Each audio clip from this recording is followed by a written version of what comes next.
W239BF Rochester, the sports leader. 95.7 FM and AM 950. The Fan, Rochester, an Odyssey sports station. It's time to start the show and talk about the sports we saw. Inside jokes and takes from Danger and Battaglia. Bills and the Sabres and the Amherst. Who gave a microphone to these jerks? Welcome to the sports bar, that's where you are. Welcome to the sports bar, that's where you are. Welcome to the sports bar, that's where you are. With Danger and Battaglia. A very good afternoon to you. Welcome on in the Sports Bar with Danger and Battaglia. We're on for 3 hours of fantastic sports talk in the Flower City. Thanks for listening at 95.7 FM, AM 950. You can find us in the Odyssey, iHeartRadio, TuneIn apps, and also our live stream on YouTube and on Twitch at The Fan Rochester. I'm Danger. That's Battaglia. You ran out of time. You still have chips in your mouth. I was impressed how the music starts playing. All of a sudden, he starts woofing down. I'm like, is he actually going to finish this in time? Yeah. And the answer is, Let me tell you something. It's a no. Pro athletes use smelling salts. I use snacks. You know, I'll do a shot of the NGC a few minutes before the show. That's the Nerds Gummy Cluster for the uninitiated. I'll get a couple of those. And then, I'll grab a bag of chips right before we go on the air. Fuel for the next 3 hours. Very healthy. So, of course. Smelling salts, help with focus for me. Give me a bag of salt and vinegar or dill picklers. I'm good, and we're ready to go. And like I said, 3 hours of great sports talk ahead. We'll talk to Dan Fates at 13 Web Sports, who's joining us later on this hour. Yes, so we'll kind of reconvene here because Friday we were all kind of in an edgy mood, and maybe if you're a Bills fan, you're still a little edgy, and you look at the standings now like, oh my gosh, the Bills are the 7th seed? Well, you do have Pittsburgh, you do have Cincinnati, you do have some games that you would think are quote-unquote winnable. We'll talk to Dan Fates, 13 WM, see how the Bills get out of this mess. The Bills right now not practicing today, still enjoying a little bit of time off. We're not going to hear from McDermott until Wednesday, so we'll get Dan's thoughts on what happened in Houston on Thursday and where do we go from here. It's funny because I think if you wanted to still be on edge from the loss on Thursday, I would listen to that. But when you look around the rest of the AFC, you kind of realize it's down this year. It's down for everybody this year. The idea that the Ravens, Chiefs, and Bills all could miss the playoffs is not something we've seen in the last few years. Right? Every team has a flaw. And yesterday was an opportunity to take in some red zone and watch some different things and take in some different viewpoints. Let's pick any team here. Hey, the Patriots won at Granton. Patriot fan, tell me about your red zone offense. How do you feel about that today? It's not a 1 week thing. Could that be something that is going to crop up at the worst possible time? If you're Jacksonville, holy cow, yes, you won, but tell me your confidence right now in Trevor Lawrence. And you called it. Son of a gun, Kansas City. Just when Indianapolis. Thank you, Colts. You had a chance. And you look at the Colts schedule, like, wait a second here. They still get Jacksonville twice. They're going to fade. They still have Houston twice. They're going to fade. They have San Francisco. Yeah. They've got some games coming up. The Colts are going to fade. You're going to see the Colts fade. If they don't have Jonathan Taylor, if they can't get the run game going, that team is very susceptible. They're going to fade with that schedule. And I wish I could tell you a story where the Patriots' schedule gets really challenging. It doesn't. I mean, the Patriots and the Bills, it's still a very important game here, although the Bills find themselves, a couple games back. Yeah, that's why the loss in Houston kind of, it stings. And now even if you, and I hate this phrase, run the table, even if you run the table, it still might not be enough. Oh, by the way, the Colts also have to go to Seattle. Yeah. Wow. Seattle, by the way, our Week 12 Survivor pick. Did we sweat? Not for a second. Not once. Week 13 might be a little bit more challenging. Tomorrow, we'll give that Week 13 Survive and Advance pick. Can't believe we're this far. Really. I mean, how are you using the pronoun we? We're in December. You and the listeners, and I'm sitting over here. And we're in December. In the corner. If you're still alive in your league, congratulations. We'll try to get you to Week 14 with our Week 13 pick tomorrow right around 4 o'clock. I would love to tell you that I spent my day yesterday scouting the rest of the NFL and watching Red Zone. It's Well, it's marriage, Gino. It's continuous negotiations. You know how it goes. So, did you at least get to watch Bears Steelers yesterday? No. Negative. Reduced to the highlight package. Oh, buddy. Reduced to the highlight package in the post-game coverage. Who plays on Friday? Black Friday, biggest shopping day of the year. Oh, that would be the Bears and Eagles. Yeah, That's right. I'm angling. I'm negotiating. I'm no, trying. there's no negotiating. Just say I'm watching. Well, I know You're cooking on Thursday, so this should be your reward. Well, my excuse for yesterday was, yes, I'll be cooking for Thanksgiving, but yesterday it was we got to get the tree. Normally we get the tree on a Saturday. This year we pushed it to a Sunday. Just a colossal mistake. Massive turnover on my family's part by saying we're going to go to Wilbert's on a Sunday. Not that Wilbert's did anything wrong, because it's fantastic out there. If you go to Wilbert's and you see the tree farm, and it's a tradition. Yeah. It is a tradition. We roll up.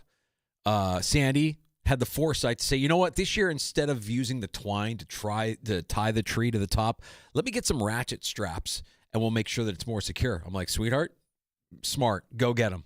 So we had ratchet straps. I was excited. Okay, we're going to strap it to the top of the car, and everything's going to be good. Top of the 4Runner.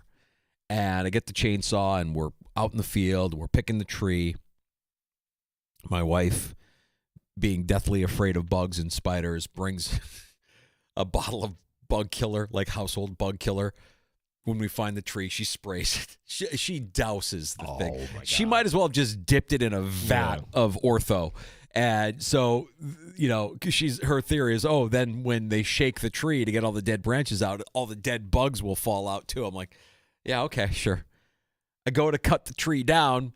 Just as I get through the trunk, the chain comes off the chainsaw. I'm like, well, that sucks, but at least we got the tree down. At least the tree is down. Okay, so you didn't have to go get a saw.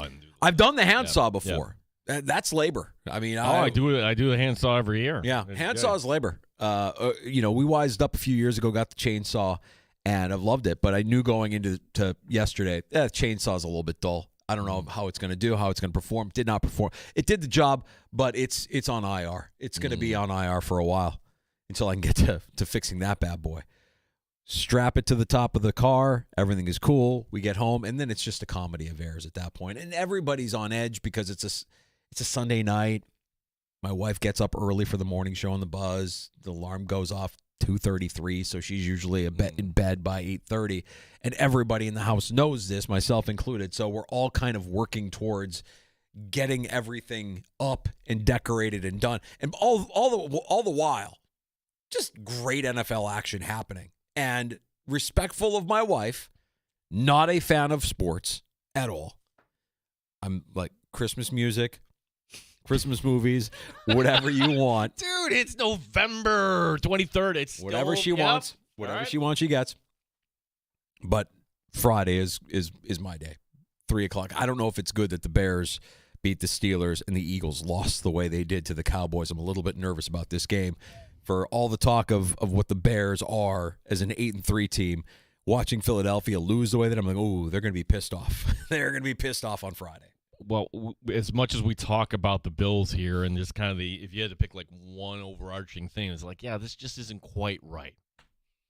Isn't that kind of what Eagle fans are saying right now? They've been saying it all season. What's wrong with the offense? It doesn't look in sync. A.J. Brown is not what they've grown accustomed to. The quarterback is not exact. Saquon is down. Everything is down about the offense. So that's the Black Friday game that I'm angling towards. But we had a tree that fell over, water spilling everywhere. It was slapstick. It was ridiculous. And I think this is the last year. I don't know. We'll see. The girls are getting older. If we do the tree with all four of us, it takes a lot longer. Maybe next year it's just me and Sandy going out to get the tree. We'll figure it out. 4:00 is wide open today, and here's why. So we like to book guests in advance. We just don't do this like an hour before the show. Who do you want to go on today? And saw this cool story where if you were at Bills camp or maybe you watched a lot of preseason football, hey, Casey Rogers, defensive lineman, Played at Nebraska and Oregon, also played for the Giants, and he came in, and Syracuse kid, right? Well, he's not a kid. He's 26 now. And no surprise, didn't make the team, didn't make the practice squad. Maybe this was it for him. And then all of a sudden, see this release. The Rochester Nighthawks signed Casey Rogers. Like, wait a second. Ex-NFL player who's going to play indoor lacrosse here in Rochester. And then you read his background that he actually, before he committed to playing football, he committed to Syracuse to play lacrosse. And then somebody said, hey, maybe this is an avenue here in football. You'll actually have a career. And look, if he was a pro here, yeah, absolutely, it was the right choice. It's a first today because we had this lined up. And today the Nighthawks cut Casey Rogers. So I don't want to, hey, how does it feel to get cut by the Bills and the Nighthawks? It turns out that lacrosse teams also need camp bodies, maybe. I don't know. Or dare I say, maybe the Bills are coming calling here, that maybe we need a little depth. And, why don't you join my our team could use squad? a linebacker. The Bears are like down 3 linebackers. If he wants to, land with Chicago, I'm sure he could get a jersey and get on the field. They're pretty thin at that position. Well, that is a first. I don't know that we've ever had a guest back out because he was cut. It's like, okay. Yep. Yeah. Okay. Well, don't worry, Gino. I thought, well, at least if you're a Nighthawk fan, that should give you some hope here because when I heard this, I'm like, wow, that's kind of cool. And I'm thinking, wait, is this a publicity stunt here? Like, let's try to get some Bills fans to watch. And no, it wasn't a publicity stunt because you make the team. Yeah. Well, I'll step in the stead of Casey Rogers. Thanksgiving is Thursday, of course. It's a short week for us in the sports bar. It's a short week for many of you if you're working at all. Everybody's kind of focused in on the holiday. It's a great time of year, a fantastic time of year. I've got the 2025 Thanksgiving Power Rankings ready to go. There's always like a little bit of controversy. Always. Very controversial. And I'm not throwing that out there in advance to say I expect controversy. These are my power rankings. Do with them what you will. When you talk about the college football playoff power, those it's just a take. No, that's all it is. It's just a take. They don't need to think about this. They don't need to do that until we actually get there. But they put that out there because it's midweek filler. And, oh, my gosh, I cannot believe my team is in there, blah, blah, blah, blah, blah. It doesn't matter. So just whatever power ranking, but somehow this always touches a nerve. I mean, I can tease it up a little bit and let you know that one of last year's top 10 Thanksgiving items is an honorable departure from this year's list. Last year it was 7 on the list. This year it did not crack the top 10. It's still everywhere. It's the NIL collective of Thanksgiving. There's so much of it that no one knows where it's all coming from. I'm talking about butter. Butter falls out of the top 10. Do I need 18 sticks in the fridge? Probably not. Will I use all 18 by Thursday night? Yes. It drops off this year because even dynasties have down cycles. Butter off of the top 10 list this year. I cannot wait. Also, just a little housekeeping here. If you were with us, think about how busy a week this was for the Bills. You go back to this time last week. Wow, we're back, baby. Yeah, 6 touchdown passes. Yeah, that's how crazy it was. Yeah. High of highs to low of lows. Yeah. And it's rare here in the sports bar that we took a call that resulted not in a ban, but a suspension. And unlike the Luke one from last year. Luke is banned. Luke is banned. Yeah. I didn't want to replay the Chris in South Central Kentucky because I think Chris is a good dude. I think he made a mistake. But when he said about extolling the virtues of Baker Mayfield, saying that he believed that only if Josh Allen could have some of the effort of Baker Mayfield, I'm like, he just wow. had that level of compete. Oh, yeah, that's what's missing from Josh Allen's game. Wow, I flew off the handle, but I did not ban him. I suspended him a week. Well, I think it just shows Chris's true colors. I think he's an Oklahoma fan first, Bills fan second. Which is fine, but on this show, not fine. And so I suspended him a week, and Chris, your suspension is lifted, But be advised, Luke, when we tried to lift his suspension, he came in and tried to justify the take, and that got him. Yeah, he's banned. He's banned. He's banned. Yeah, he's not coming back in. No, Chris is fine. He's the barfly of the sports par. You know, we love Chris in South Central Kentucky. He engages almost every day. The suspension is up today. Is it today? It's today. It was a 1-week suspension after that take. Okay. So. Well, look, you, Chris, or anybody, any of our regulars, feel free to join us this afternoon on the Good Smoke Barbecue and Pub Wingman line, 866-4FAN, 866-4326. Award-winning barbecue from Good Smoke Barbecue and Pub, 135 West Commercial Street in East Rochester, goodsmokebbq.com. I bet they do a killer smoked turkey over there. They do, and their cutoff was Friday for for catering. Catering, yeah, for Thanksgiving. I'm gonna head over there tomorrow night. Kyle's coming back in, so this is the time of year where you get your college kids back. In town, of course. So, we're gonna go chow down tomorrow night. I love that. Well, enjoy that. 866-4FAN if you want to pull up a stool and join us here in the sports bar. So there you go. I believe the table is set. We'll have Fatesy joining us here in just a couple few on a short week in the sports bar. Imagine you're doing a sports talk show, not in Buffalo. Let's go the other direction, shall we? Hey, welcome to Syracuse Afternoon Sports Talk. You want to talk about the Orange football team? Coming up tonight, basketball, are they going to get you're excited about getting what? Let's just shift the conversation as far away from the football program as we can. Let's just not talk about it, speak of it ever again. That was historically bad. Embarrassing. Well, it's fireable, right?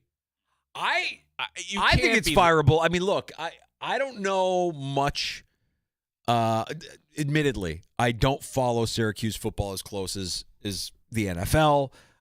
We've never had Fran Brown on the show. We had Dino on with us. No, a bunch. And for the record, we've invited him. Yeah, but he's always out recruiting. I don't know, recruit more. It's fine. I mean, decent season last year, right? I mean, you get a couple of wins here and there. They beat Clemson. Yeah, you got Clemson's number. And Angeli gets hurt. So you could always say, hey, we lost our quarterback. Okay. That's one phase. Explain to me the other phases. You can't explain 70-7. There's no explaining 70-7 other than your team was not prepared. Your team is outmatched, outclassed. You just don't have a program that's worthy of being on the same field as Notre Dame. You may as well be St. John Fisher at that point. Mm-hmm.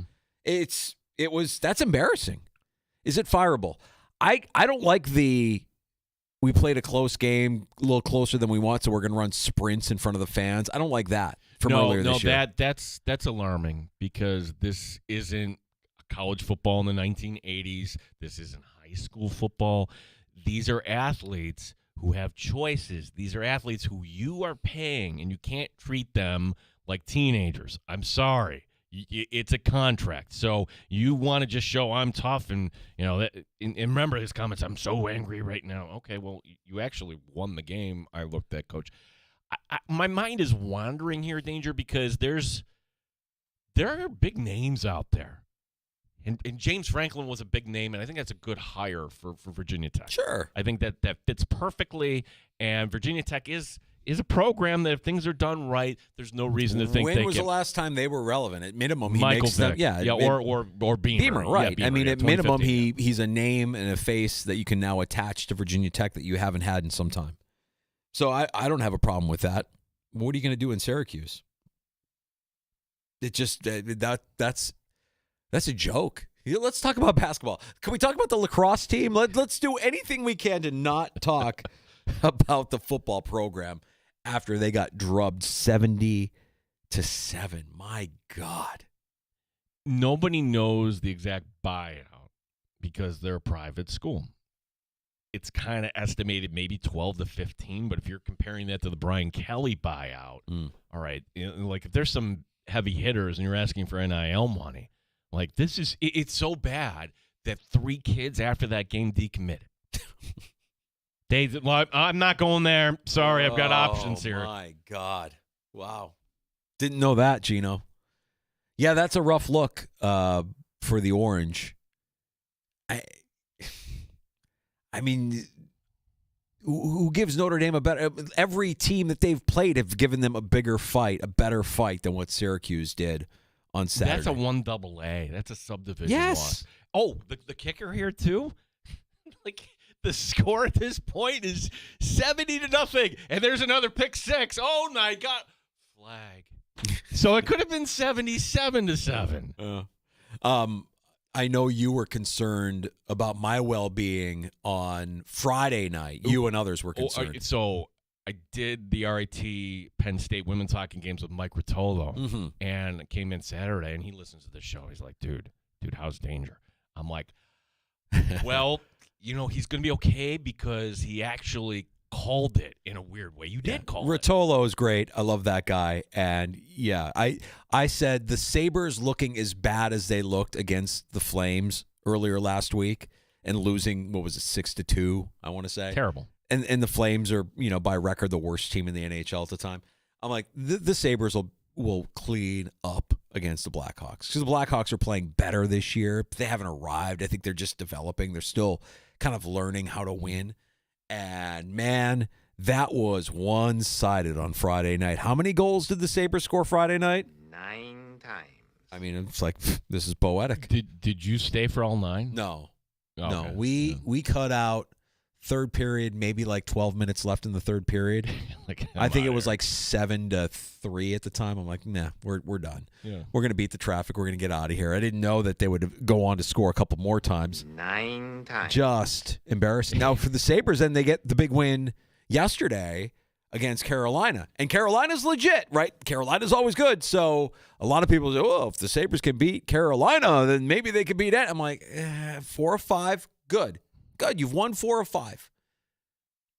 I'm not ready yet. No. You don't get a cookie for climbing out of the bottom of the Eastern Conference. You don't. You have a long way to go. You're not getting fired today. Right. That's it. You get to keep your job one more week. Right. And I saw that Gorgiev was released or waived and cleared waivers, and he's now a free agent. The contract with the Sabres has been terminated. And all I could think to myself was like, did they pick him up in the thought that another team would actually be like, oh, give me that guy. I'll give you a pick for that guy. Like, no interest, not really doing anything except mucking up the works here with, I want to say they had 6 goaltenders at the time between the two franchises, between the Amerks and the Sabres, 6 in the organization. Just come on, what are we doing? Well, and there's another little fun fact here, sports bar related, about Friday night. How many wins are the Sabres up to on the season? They're up to 9. That was win 9 times. That was win number 8 on the season against Chicago. That officially moved them ahead of the Buffalo Bills. Danger. I predicted it would take until after Thanksgiving, but even if the Bills had beaten Houston, so credit the Sabres on this little streak here. Yeah. Well, we'll see if that continues, and we've got some action here in town this weekend as well, the long holiday weekend. And the Amerks back at Blue Cross Arena that we'll be talking about tomorrow on the show. Dan Fates at 13 Wham Sports and Buffalo Plus joins us to talk Bills next on the Fan Rochester. Stand by. You're listening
The sports leader.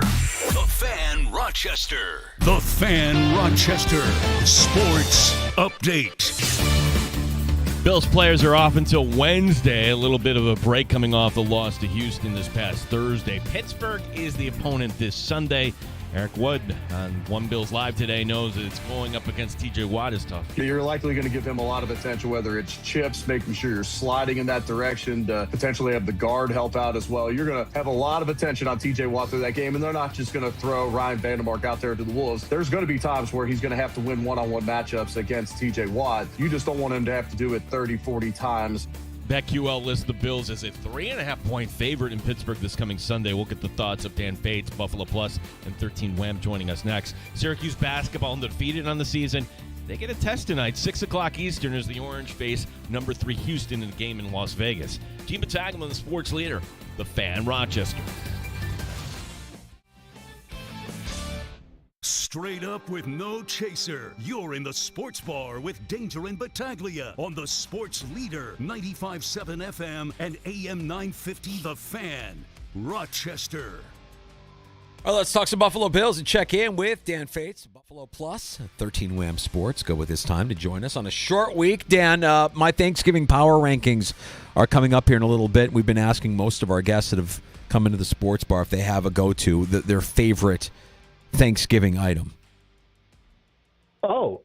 Sweet potato casserole that my wife makes. What do you put on top of that? Is that with the marshmallows on top? What do you got going on over there? No marshmallows, but it is like a crumble with pecans, brown sugar, caramelized pecans. Pretty good. Mm-hmm. It's like pretty much like a pie. Can't as go a wrong. side. No, that's good. Yeah, more desserts. Pie as a side. Yeah. You gotta put, you know what I got to see as a move? I got to see somebody as a move on Thanksgiving. Just put a slice of pumpkin pie right on their main plate next to the turkey and the stuffing. I mean, that's just... Pumpkin's a vegetable. Yeah, that's right. That's just pure sloth. I love that. Dan, we're all kind of licking our wounds after the loss on Thursday. But then you come in today and you see how the world looks, and you kind of just recognize, hey, man, the whole AFC feels down this year. It was weeks ago that I remember saying, 12 wins might be enough to get the 1 seed. Do you think that's still a possibility here where you could see a team, even a team like Buffalo? I know that there's a lot that needs to happen for them to even win the division, but it does still feel pretty wide open in the AFC. Yeah, the division feels gone for Buffalo, but I guess once you're kind of done, and Mike and I were just recording a podcast in Buffalo Plus, and just the fact of the bad news is it feels like the division is gone. It feels like the Bills are bad on the road this year. The good news is I don't know if anybody's good in the AFC. Like, I don't know if anybody's good, like elite status in the AFC. You kind of saw a little bit of a taste of what the Colts were, that I think they're still a good team. But you kind of saw what a playoff matchup could be like for them and the problems that they could have in that game against the Chiefs. The Chiefs looked fine. They controlled that game. They looked more of what I think we expected to see against Denver, and they made plays in the clutch when it matters most. But New England had a hard time against Joe Flacco and no Jamar Chase and an injured T. Higgins, and kind of had trouble against that Bengals defense that I think the three of us could start on. So I think that it still feels wide open, and even the Ravens. You go and play a Jets team, which give them credit. They're still scrappy and still fighting, but Lamar and that offense doesn't look great. So I still have so many concerns about this Bills team, but when you take a deep breath for a second and you kind of sit there and go, I guess anything can happen. You really don't know about the rest of the AFC. Mike and I were just arguing about our top 2 teams in the AFC and then our top 5 in the rest of the NFL. So it's wide open. Yeah, no doubt about it. Dan Fates, 13 Wham Buffalo Plus is our guest here. When you look at everything that, putting a bow here on Houston, and you could say it's the offensive line or Brady and the inability. You could say, hey, why did you let Davis Mills go down the field? Like, of all these problems, Dan, which one would you say is actually the most concerning to you, the most difficult to kind of fix moving forward? To me, it's the offense as a whole. And it's funny, like in the grand scheme of watching that game and Josh getting crushed and the offensive line struggling and all of these things, they still had the ball down 5 with a chance to win the game, or down 4 with a chance to win the game. Like, I still looked at it. And I think that took away a little bit from how well the defense played in the second half. And we kind of saw that a little bit in the Atlanta game. I know it didn't work out, obviously, in there. And we saw it at times. Like, I even go back to the Miami game. Like, I didn't think the defense was a problem. Yeah, you can look at the end, absolutely, and say Achane ran for 170-plus yards.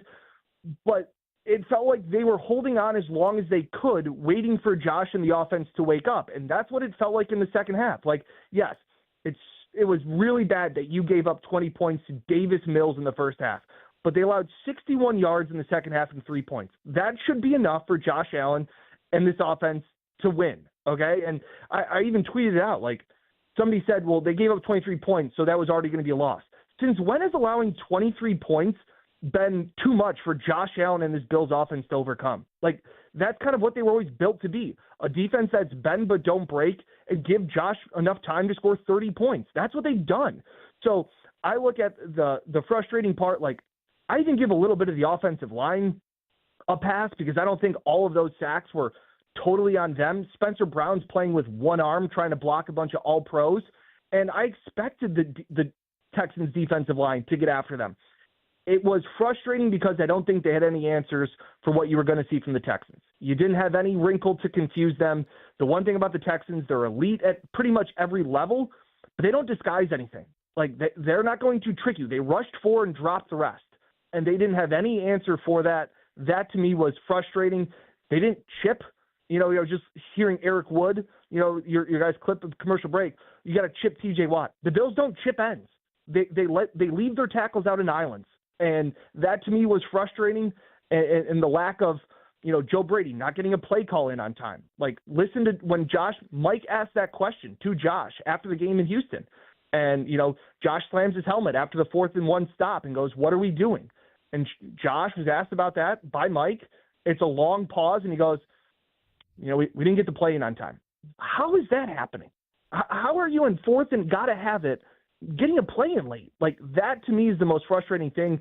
I agree the defense is not good, but I still have way more concern about what this offense is still as we head into week 12 or 13. What is the difference? I mean, the personnel is the same. The line is the same. You obviously have the same star quarterback and running back, and the wide receivers year in and year out have been the same here between last year and this year. I mean, you could say Keon Coleman not taking that step has hurt the team, and he hasn't been on the field for the last 2 weeks. I wonder, for all the talk that there was about them doing what they did against Tampa without Keon, do you need Keon Coleman in there? Do you need somebody else in there to just to shake it up a little bit? And I know the Kincaid injury hurts, but let's face it, Kincaid was doing more this year than last year, but last year you had better overall results as an offense. What do you see as different this year, Dan? What I see is different is that nothing's different. And I mean that in the sense of the Bills are so predictable. That's the problem, is that there has been, the NFL is not for long. So the Bills, and even Brandon Beane's comments on WGR when he was saying, we scored all these points last year. We had the best offense. Well, teams also saw that, and teams adjusted, and they just ran it back. And I keep thinking back to when they traded Stephon Diggs and drafted Keon Coleman, and Brandon Beane said this was a transition year. They then ran it back with a transition year. Like, yes, you added Josh Palmer, who apparently doesn't do all that much. And you think of, when you say danger, like, well, does Keon bring something? I don't know. The offense struggled with Keon in there. Like, to me, Keon's a non-factor really in this offense, whether they're good or bad. That's my thought. Will he play on Sunday? I said no. Mike said yes. I think that'll be a big factor into if Keon is ever dressed again for the rest of the season. But I look at this and you see, like, I'm not smart enough. Joe Brady knows way more about offensive football than I will ever know. And he's forgotten more about football than I'll ever know. But when I see people online pretty much breaking down what the Bills do with this mesh concept, and this is what they go to, you don't think defensive coordinators see that too? Sure. The Texans' defensive backs were running the routes for the Bills' wide receivers. Like, that's a problem. And the Bills don't seem to adjust. Remember the orbit motion? And originally it was, these flip screens to Khalil Shakir. They were new and they were exciting and they got things done. They're just running things back that they've done for the last 2 years. They haven't evolved. And the NFL being not for long, if you're not getting better, you seemingly are getting worse. So that's where it seems like nothing has changed, And that's what's the most frustrating thing, is that they thought they could just snap the ball again and run the same people out and have the same success. That's just not how it works. Well, so how much of the blame here should go at Allen? And I'll listen to all the counter arguments about guys not getting open, everything else. Like you mentioned that 4th and 1 play. Allen can call the timeout. This doesn't feel right. And we all knew, right? Who didn't think that was getting stuffed? They're like, they're not ready. Don't run this play. Or about the plays and getting involved. How much of this should Allen kind of start to dictate to his offensive coordinator? Some. There's no question. Josh hasn't been as good. But you're asking Josh to process so much. And it's like the last 2 years, it's been like, Josh has just got to do more and more and more. And instead of seemingly taking things off of his plate, they're just hoping he puts more on it. And again, that play call can't come in late. Yeah, Josh should take a timeout. But then you're going, oh, you're wasting a timeout. Who knows when you're going to need that one again, late down the stretch to call all of those things get back to it. I don't want that on Josh's plate. Like, I want Josh to not have to think and throw to a wide receiver that gets open. I want him to get freebies, and he's not taking the cheese. That interception that he threw over the middle, he had James Cook or Ty Johnson in the flat. Didn't take it. Like, he's pressing a little bit too because nothing is coming easy. And this goes back to last year where it's like he was so good at being disciplined, and it worked. And the reason he won the MVP is because he did more with less. And instead of giving him more, they didn't give him anything else. And defenses have adjusted. And Joe Brady and the scheme and the fit is just kind of it's stale. It's just a stale offense right now that doesn't seem to have answers that they've had in years past. Dan, on the flip side, when you look at how much was invested in the defense, and I know you're going to need some of the rookies to eventually step up and have a role in the future here, but when you look at who's out there, who's still out there, and the lack of performance from guys that, admittedly have had great years with the Buffalo Bills, the Taron Johnsons, the Matt Milanos.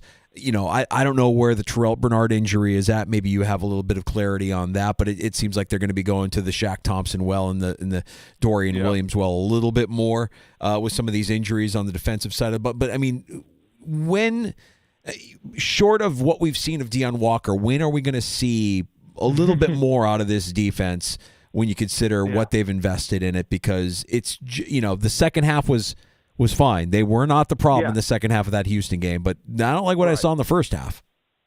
Yeah, it's funny. Mike and I were literally just talking about that, where it's like this defense seemingly needs to be overhauled. Maybe a little bit of Sean's makeup and maybe his philosophy on the defensive line needs to be reworked.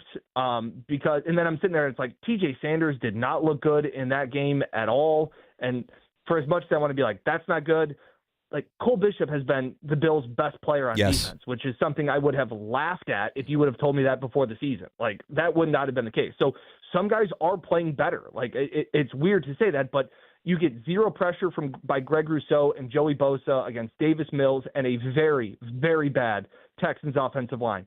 That's a problem. I know you're missing Ed Oliver. I know there are injuries all over the place, but like, you need some other guys to figure it out. And like you said, like Taron Johnson made a play, Matt Milano made a play. They're not making enough anymore. And that's concerning on where does this defense get overhauled. It's like the sky's falling. Like, it's so weird to be sitting here. Like, I ripped apart the offense, and I'm sitting here going, the defense probably is going to need to get retooled this offseason too, when they just invested 6 out of 7 draft picks into it. Injuries are absolutely a factor. Maxwell Harrison's in concussion protocol. We don't know the status about Terrell Bernard. Sean McDermott on Friday didn't rule out an IR stint for him or Spencer Brown. Still trying to figure out where that is. We'll probably get an update on Wednesday. But yeah, it's tough to continue to find edge rushers and defensive line to make plays and stops when it's like, you're pushing Daquan Jones out to play end. Like, what's going on here? Yeah, Dan, you don't have to go back that far, right, to find, okay, what is the parallel for this Bills team? And granted, there's certainly some differences, but in 2023, This team fails on Monday night at home against Denver. They lose the Sunday after Thanksgiving in a game they could have won easily in Philadelphia. It does not go their way. They're 6-6 at that point going to the bye. 6-6. This team is 7-4. So at that point, we just like, okay, this team isn't making the playoffs, whatever. I'm just trying to put my finger on it. Why did we have more optimism with that 6-6 team a couple years ago? Because the AFC was better in 2023 than it is, as we just discussed here, in 2025. Yeah, they fired their offensive coordinator after that loss against Denver. That was a big thing. They fired Ken Dorsey, and the next day they brought in Joe Brady. They lost that game in overtime in Philadelphia in the pouring rain, and things kind of got better from there. That's the only thing I can look at where you say, what are the parallels? Because you still look back at it, and like I still view my thoughts on this team, and I think I joked around about it after the Tampa Bay game.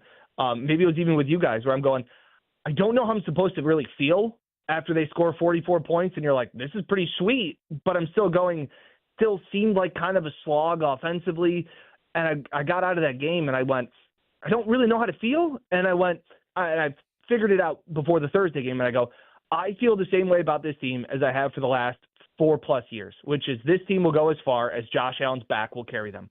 And in the games where Josh hasn't been good, Miami, Houston, Atlanta, they lost. When he's been really good and scores 6 touchdowns, they're good. Like, there aren't a whole lot of other guys that you can sit there and point your finger at and go, hey, this guy's going to step up and make a play, and this guy's going to do something, and this guy's going to pick up Josh Allen. There doesn't seem to be a whole lot of that, and so it's the continuous, how much can Josh do, and can he put on his cape time and time again and come out of the phone booth as Superman and lead this team to a win? He's got to be better. He's not immune to criticism. He wasn't good in Houston. That's been a house of horrors for him. But you sit there and go, 7-4, and you look at, would you be terrified to go to Indy? Nah, not really. Would you be terrified to go to New England? Not really. Like, you have Josh Allen, and that's where I think the standard is and the expectations are, is that get in. I think the AFC East is a foregone conclusion, but get in and see what Josh Allen, how far he can carry you.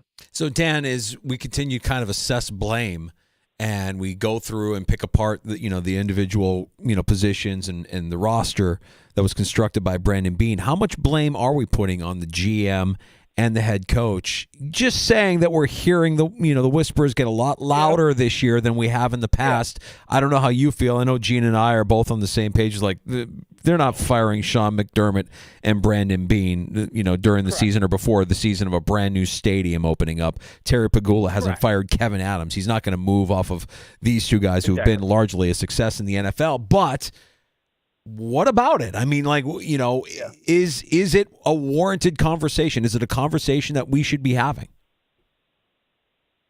I really don't think so. And I'm not in the – I always think about, you see the way the team fights. Like, I always think of, you move on from coaches when they've lost the locker room. That's always my big thing. And, I remember, that was around that time when they fired Ken Dorsey and the Sean McDermott comments about the terrorist attack, and all of those things were coming out. And I was like, holy cow, this is bad. They're 6-6. And the team rallied. And, I still think Sean has that locker room. I still think they can respond. And I've been asked a couple of times do you think Sean McDermott's going to get fired? And I always say 0% that Sean McDermott's going to get fired. I will say, for the first time in what seems to be the entire McBean era, there is more heat, more criticism of Brandon Beane, I think, than ever before of, hey, you made these comments about the wide receivers. Where, look at what it is now. Nobody's getting open. And then it's rumored that you were interested for trading for another wide receiver at the deadline, but you didn't want to give up a first-round pick for Jalen Waddle. I think that is where I think the first time, in at least my time covering the team, that people are looking at Beane as you address these defensive things. Injuries are absolutely a part of that. Hairston, Hoyt, suspensions, TJ Sanders getting injured. There's a lot of those things. Dorian Strong. Those are things that are out of their control. But I think the Beane is heating up a little bit as to, have you done enough for Josh? Because I've always seemingly been a McDermott apologist. You can't overlook the 13 seconds. You can't overlook some of those things. I understand that. That is always going to be the first thing that is the criticism for Sean McDermott, and it's rightfully deserved. But I look around and I go, who has Brandon Beane brought in that you've gone, that guy was a game changer? Von Miller for 8 games? Diggs. Like, who 6 games? Like, who else have they brought in or drafted outside of Josh that you go, that guy was an all-pro? They brought that guy in, and he was great. Like, I know coaching some of it, and at what point do you want to give credit to the coach or the GM for finding a Christian Benford in the 6th round, or finding a Terrell Bernard, or finding a Taron Johnson, and like some of those guys? Is that credit to Sean for coaching up these lower end picks? But what about Kyer Elam? What about some of these other guys? A Keon Coleman? Like there's finger pointing on both sides. But I just think this year more than ever, it's the Heat is feeling more towards Brandon Beane than I've ever seen before. Dan, last one. Steelers on Sunday. Who would you rather face, Mason Rudolph or Aaron Rodgers? I think they're the same quarterback. I think they are the same person, except one has a chin strap with 2 buckles and one has one with 1 buckle. But it's the same Mike Tomlin offense that is just refuses to throw the ball over the middle of the field, and they will run sweep and toss and then 3-yard passes to tight ends. I have been so out on the Steelers for years. I think their defense this year stinks more than ever, which is mind-boggling for a Steelers team. And I think we talked about it. I thought the Steelers signing Aaron Rodgers was an embarrassment to one of the most historic and legendary franchises in the NFL. I guess I'd say I'd rather face Rodgers because he's a little less mobile, but neither quarterback scares me. I really do like the Bills in this spot, but it's also just because I may not be high on the Bills. I'm just that low on the Steelers. They have a tight end, Darnell Washington. I don't know if you've seen any of this guy's. Largest human being I've ever seen. This dude, he's like a 300-plus pound tight end, and if you saw what he did against the Bengals, and I know it's the Bengals, but he was just throwing human beings around like rag dolls. It was mighty entertaining, and I guess I'm just wondering, Dan, is there anybody physical enough to take that? You need 3 Bills to take that guy down. Deion Walker should cover him out in space. That's about it. I remember my first experience of a larger-than-life human being was I saw Gronk, and I was like, well, I expected Gronk to be that huge. J.J. Watt was massive, seeing him, standing next to him in that 2019 playoff game in Houston. I was like, this guy's a mountain of a man. And then I went to that Bills-Steelers joint practice last year or the year before in Pittsburgh, and it looked like he was amongst the tight ends, and it looked like he was in the wrong position group when they broke out to practice, where I was like, why is that defensive tackle with a bunch of these other white guys? He should be on the defensive line. And it was like, this guy is the largest. The football looks like a baseball in his hands. He's enormous. Dan, short week for many, but not for you guys. Tell everybody about the schedule coming up here, Buffalo Plus, and we can check out a 13-win. Yeah, Mike and I just recorded a version, our podcast called The League, looks around the rest of the Mike ranks top 5, bottom 5 teams around the NFL, also where the Bills stack up, kind of just giving a reboot and kind of recycling some of the stuff from the Houston game, kind of processing the whole week as well. Mike, Jenna, and myself will all be up for practice on Wednesday, and then Mike and Jenna will be heading off to Pittsburgh in the weekend. So continuing coverage as always. Don't ask me about Uncle Dan. He's not having a good year. Okay. All right. Well, refrain. We will wish Uncle Dan and you, Dan, we will wish you a very happy Thanksgiving, and thank you for all of your time through the course of the season. Really appreciate it, bud. As always, guys, go Braves. We're so back. We are back.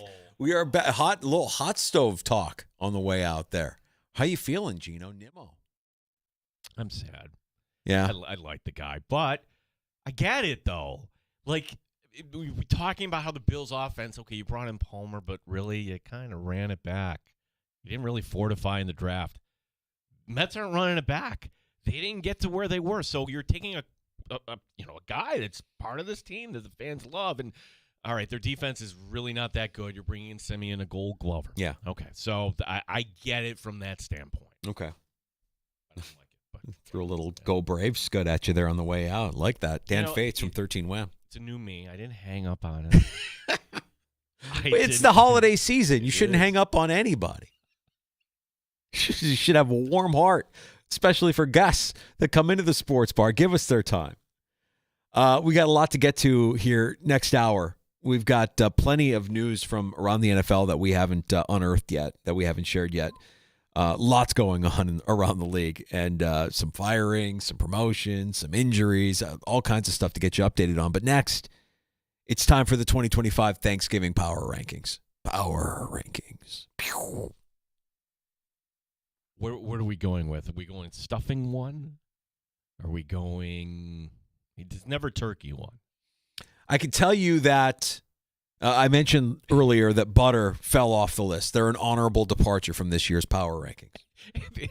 I know it's a rough year. If you put bourbon number one, we're going to have to talk. We're going to have an intervention. I'll tell you that bourbon made the top 10. Bourbon made the top 10. I'm not going to tell you where on the list bourbon is, but we will get to the list. The definitive 2025 Thanksgiving Power Rankings are next on The Fan Rochester.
And streaming online and in the Odyssey app at The Fan Rochester. The sports leader, 95.7 FM and AM 950. The Fan Rochester, an Odyssey sports station. The Fan Rochester Sports Update. Vegas still likes the Bills. The Bills listed as a 3.5-point favorite to open as they'll be in Pittsburgh this coming Sunday at 4:25. Of course, Buffalo coming off the loss to Houston, where the offense didn't look quite right.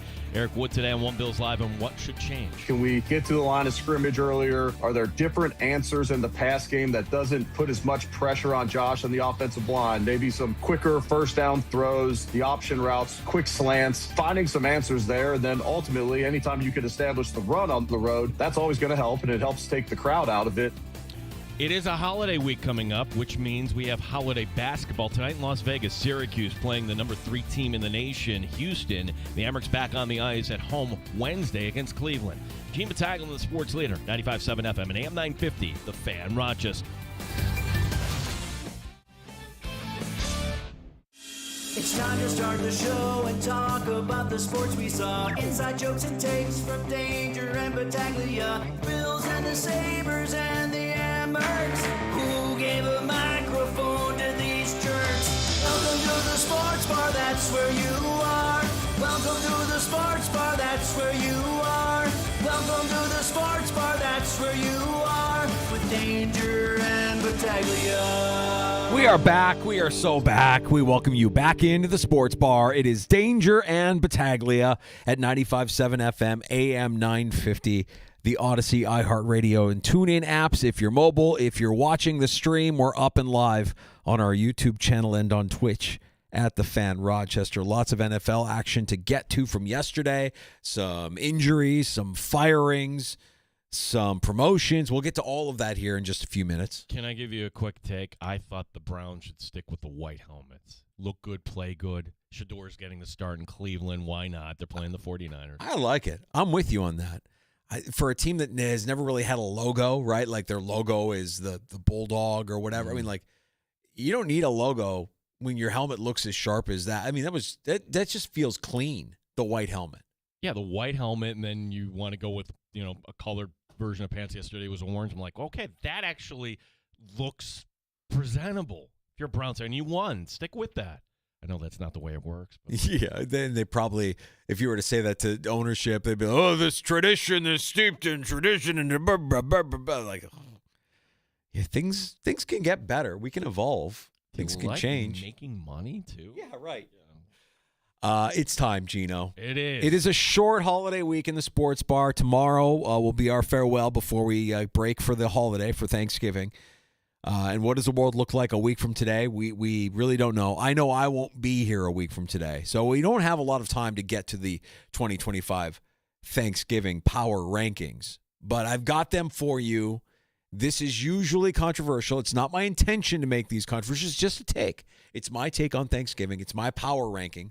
So this is not what you think, the ratings are. This is according to Mike Danger in your world and your home. This is, well, I mean, if you disagree with me, you're wrong. But yes, this is according to me in my world. And we know what a year it's been. It's been chaotic on the field. It's been chaotic off the field. The landscape of Thanksgiving has been reflective of that. You've got some breakout stars here. You've got some aging vets hanging on by a thread. You've got a program that's pulling a Ben Johnson, Chicago, completely reshaping its destiny here. So go ahead and pour yourself something brown and barrel-aged. We're going to get to the 2025 Thanksgiving Power Rankings now in the sports bar. But before we get to the top 10, some departures from the list. Honorable departures from the list include Cream Spinach, which is kind of a yo-yo program. It's in a bit of a shambles. It's off the board again. Maybe heads to the transfer portal.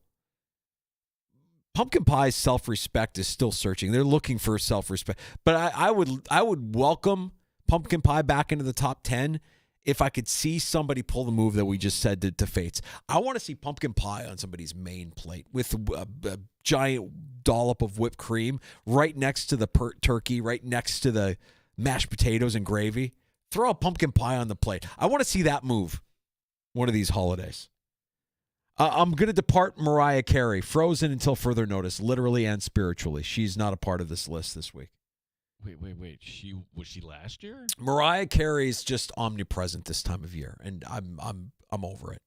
You just hear Mariah Carey, just always this time of year. And I mentioned it earlier, Butter is an honorable departure. Butter was usually a source of controversy for the list. How could Butter be on the list of listen, Butter is the binder. It's everything. Well, can you enjoy Thanksgiving without butter? You cannot. You Butter, can't, so that's why this is controversial, Danger. You left it off. The NIL collective of Thanksgiving is what Butter is. There's so much. No one knows where it's all coming from. Right now, I have 18 sticks in the fridge, and I probably don't need all 18, but I will use all 18. Even dynasties have down cycles, Gino. Butter is an honorable departure from this year's power ranking. New entry at number 10. This is the analytics darling of 2025. Brussels sprouts. Ooh. You roast them hard, head them a little with a little balsamic reduction, and now all of a sudden they think that they're like Georgia football. They deserve the top 10 nod, but I don't think Brussels sprouts should push it here because they're one bad fart away from dropping out completely. And you don't want to be sitting next to Uncle Louie after he's had a few Brussels sprouts. Baseball writers this time of year here with the trades and the hot stove.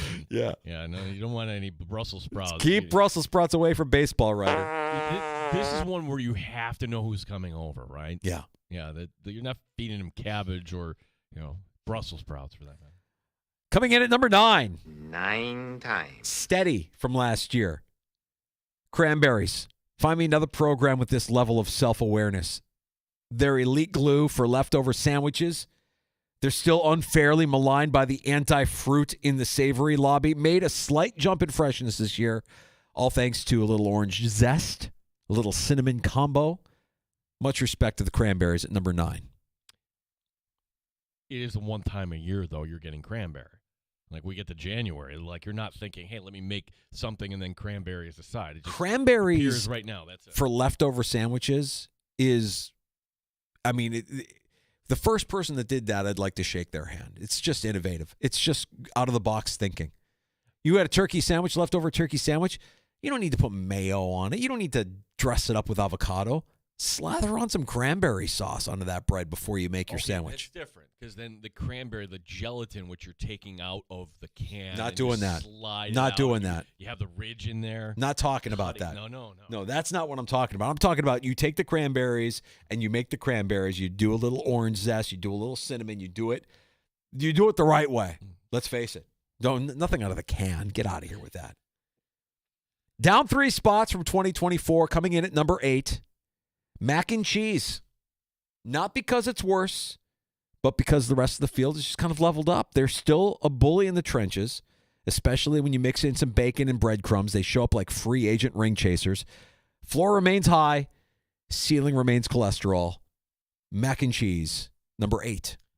Now, if you were down south, this would be offensive, right? That's like mac and cheese is hit or miss around here, but down south, it's a given. It's almost like mashed potatoes you're on there. So our country is divided. It's been divided. And you could really break up our country into like 4 specific regions if you really wanted to. We're different up here. They're different down there. I accept all of them, but for this year, I'm a big mac and cheese guy. Mac and cheese, number 8. Smoked turkey is at number 7. Smoked turkey. I've been talking about smoked turkey ever since I bought the egg, made the investment, have smoked a turkey every year since. The talent is undeniable. The color, the skin, the bark, the backyard swagger that you have by throwing the turkey on the smoker. But let's be honest, its consistency has slipped a little bit. We have too many home cooks getting cute with pellet grills, turning up birds that taste like a campfire and witness protection. It's got a strong ceiling. It's got a shaky floor. It's a solid bowl team in 2025, but not truly a contender this year. Smoked turkey is number 7. I like how you're saying there's all these newcomers that just stay down. And number 6, steady from 2024. The slow, discipline climb into relevance that is mashed potatoes. And for me, the garlic thyme milk infusion has carried this program out of the dark ages of just mash them up and serve them. You want consistency, this is your franchise quarterback. They're not winning MVP, but you're not winning anything without mashed potatoes at number 6. This would be like the MVP vote. When we're saying who's the MVP, can you imagine your team without this guy? And therefore, like, can you imagine Thanksgiving without turkey? I suppose I can't imagine Thanksgiving without mashed potatoes, Danger. You can make a case that mashed potatoes should be number 1 on the list. You could.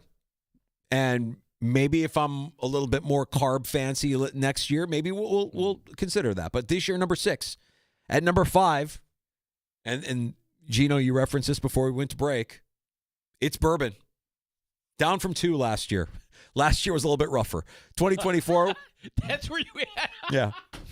All right, good. You're feeling a little bit better. I'm glad all the... It's sliding, but it's not because the performance is down. It's because competition is just insane this year. The infinity bottle era is fun.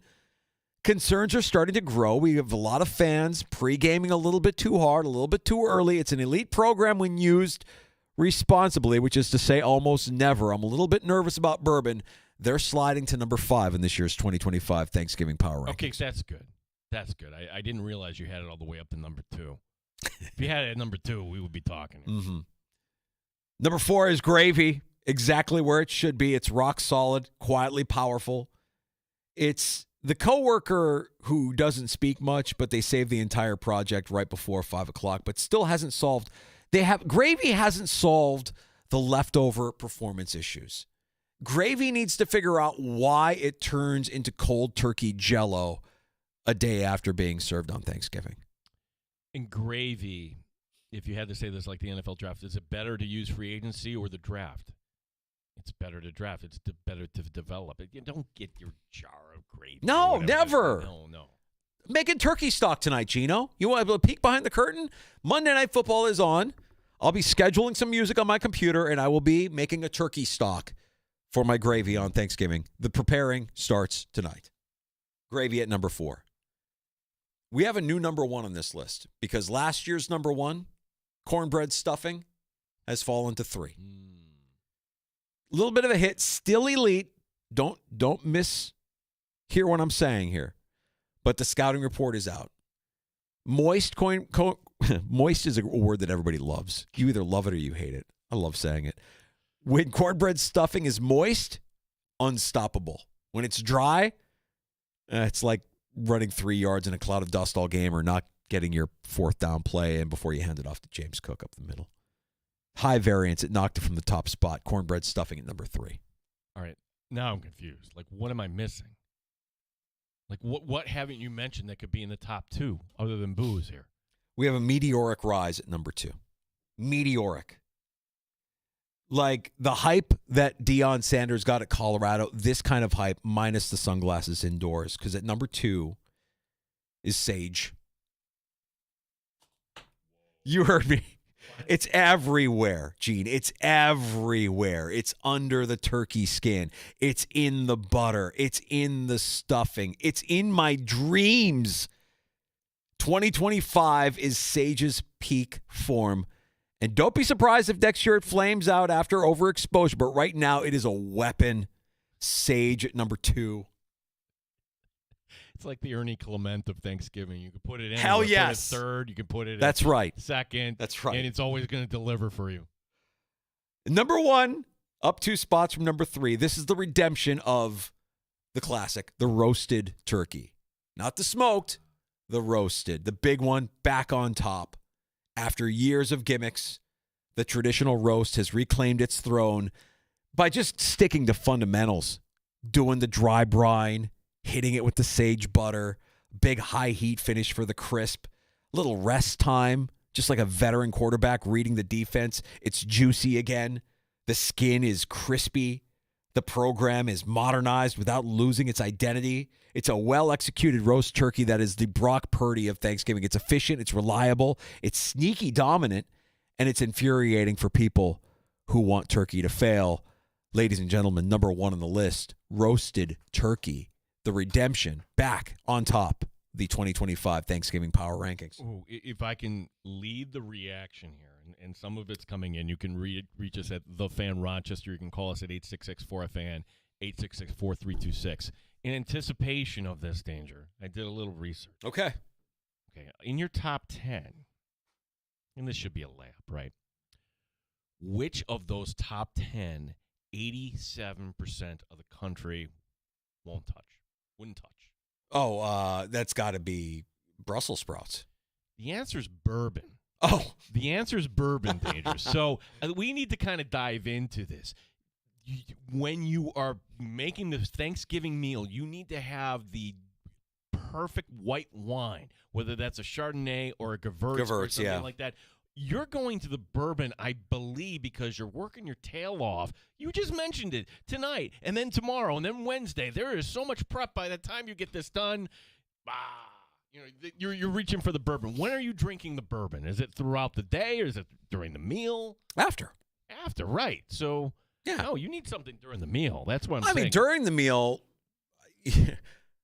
there'll be some Gewurz on the table, but it's just not getting the love that the bourbon gets after the meal. After the meal, the bourbon just hits. For preparation throughout the course of the week, I'll hit the box of wine tonight while I'm making my turkey stock. Maybe bourbon if we get up late. I will see. I should also mention receiving votes in this year's list. Light beer before dinner. The responsible adult move here, especially for the IPA crowd who wants to taste their meal. I would also say the warm rolls received votes this year. The top 15 program. They get another good year, and they're back in the conversation. Brian writing in, and this is talk about an evergreen take, Brian. Pie is gross. So we had the debate pie versus cake, and I think adults all say pie. I think if you say cake, you're a child. Pie is not gross. Pie is gross is a great take, though. I do like pie is gross for Brian, his annual check-in. You could do a pie power ranking. You really could. Yeah. I'm not about pecan pie. I see it a lot this time of year. Not really for me. Pumpkin pie for sure. Rhubarb pie.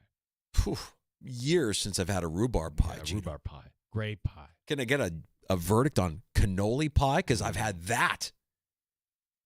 And by the way, this top 10 is meant to be universal. In my family, in my house, there's Italian wedding soup. There's lasagna. It's definitely an Italian-leaning meal. But I didn't put either of those in the top 10 because I'm a man of the people. I'm here for everybody.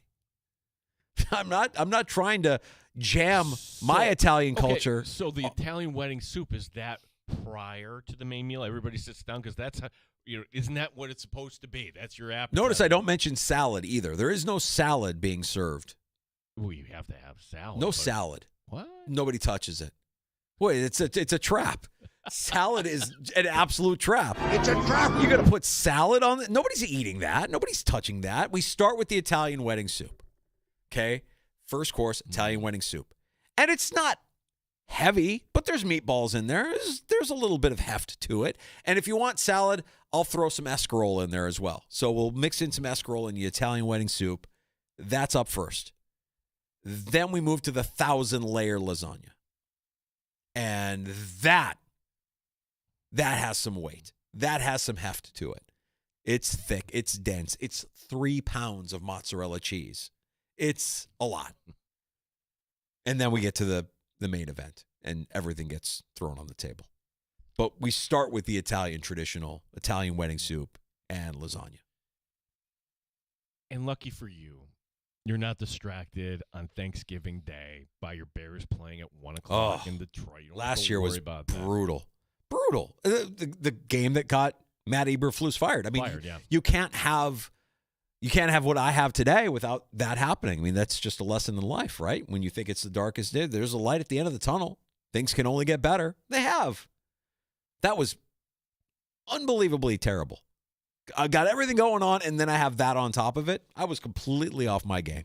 Totally thrown for a loop. That wasn't fun. Oh, I should also mention the second win nap. You can't really rank it, but it's elite. Got to get the nap in there at some point.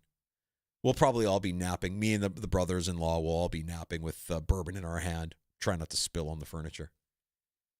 There you have it, folks. The 2025 Thanksgiving Power Rankings. Pew, pew, pew, pew. Power Rankings.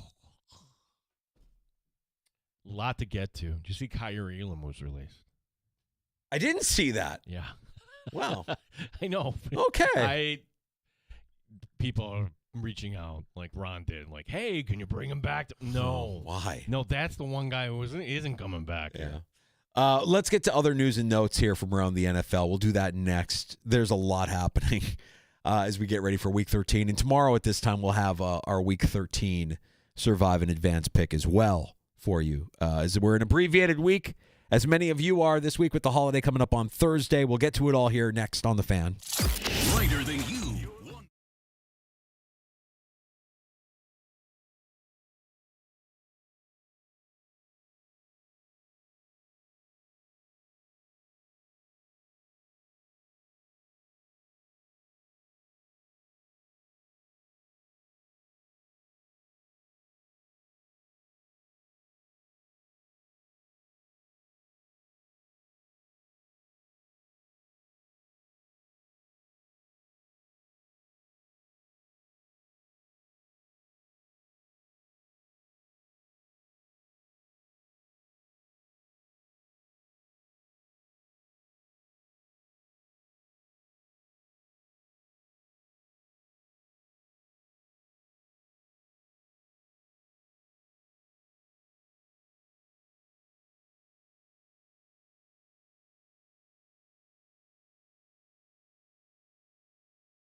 The Fan Rochester Sports Update. Bills open as a 3.5-point favorite in Pittsburgh on Sunday. Practice resuming on Wednesday for Buffalo. A little bit of a break coming off the loss to Houston. Eric Wood today on One Bills Live talking about going up against TJ Watt. You're likely going to give him a lot of attention, whether it's chips, making sure you're sliding in that direction to potentially have the guard help out as well. You're going to have a lot of attention on TJ Watt through that game, and they're not just going to throw Ryan Vandermark out there to the Wolves. There's going to be times where he's going to have to win one-on-one matchups against TJ Watt. You just don't want him to have to do it 30, 40 times.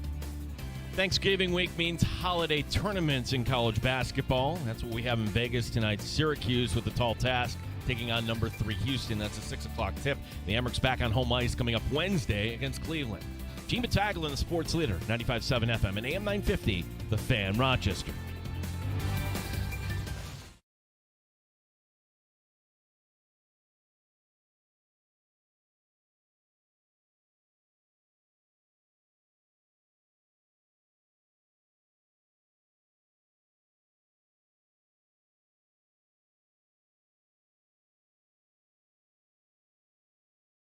Up in about a half hour. We have plenty of time for your calls this afternoon.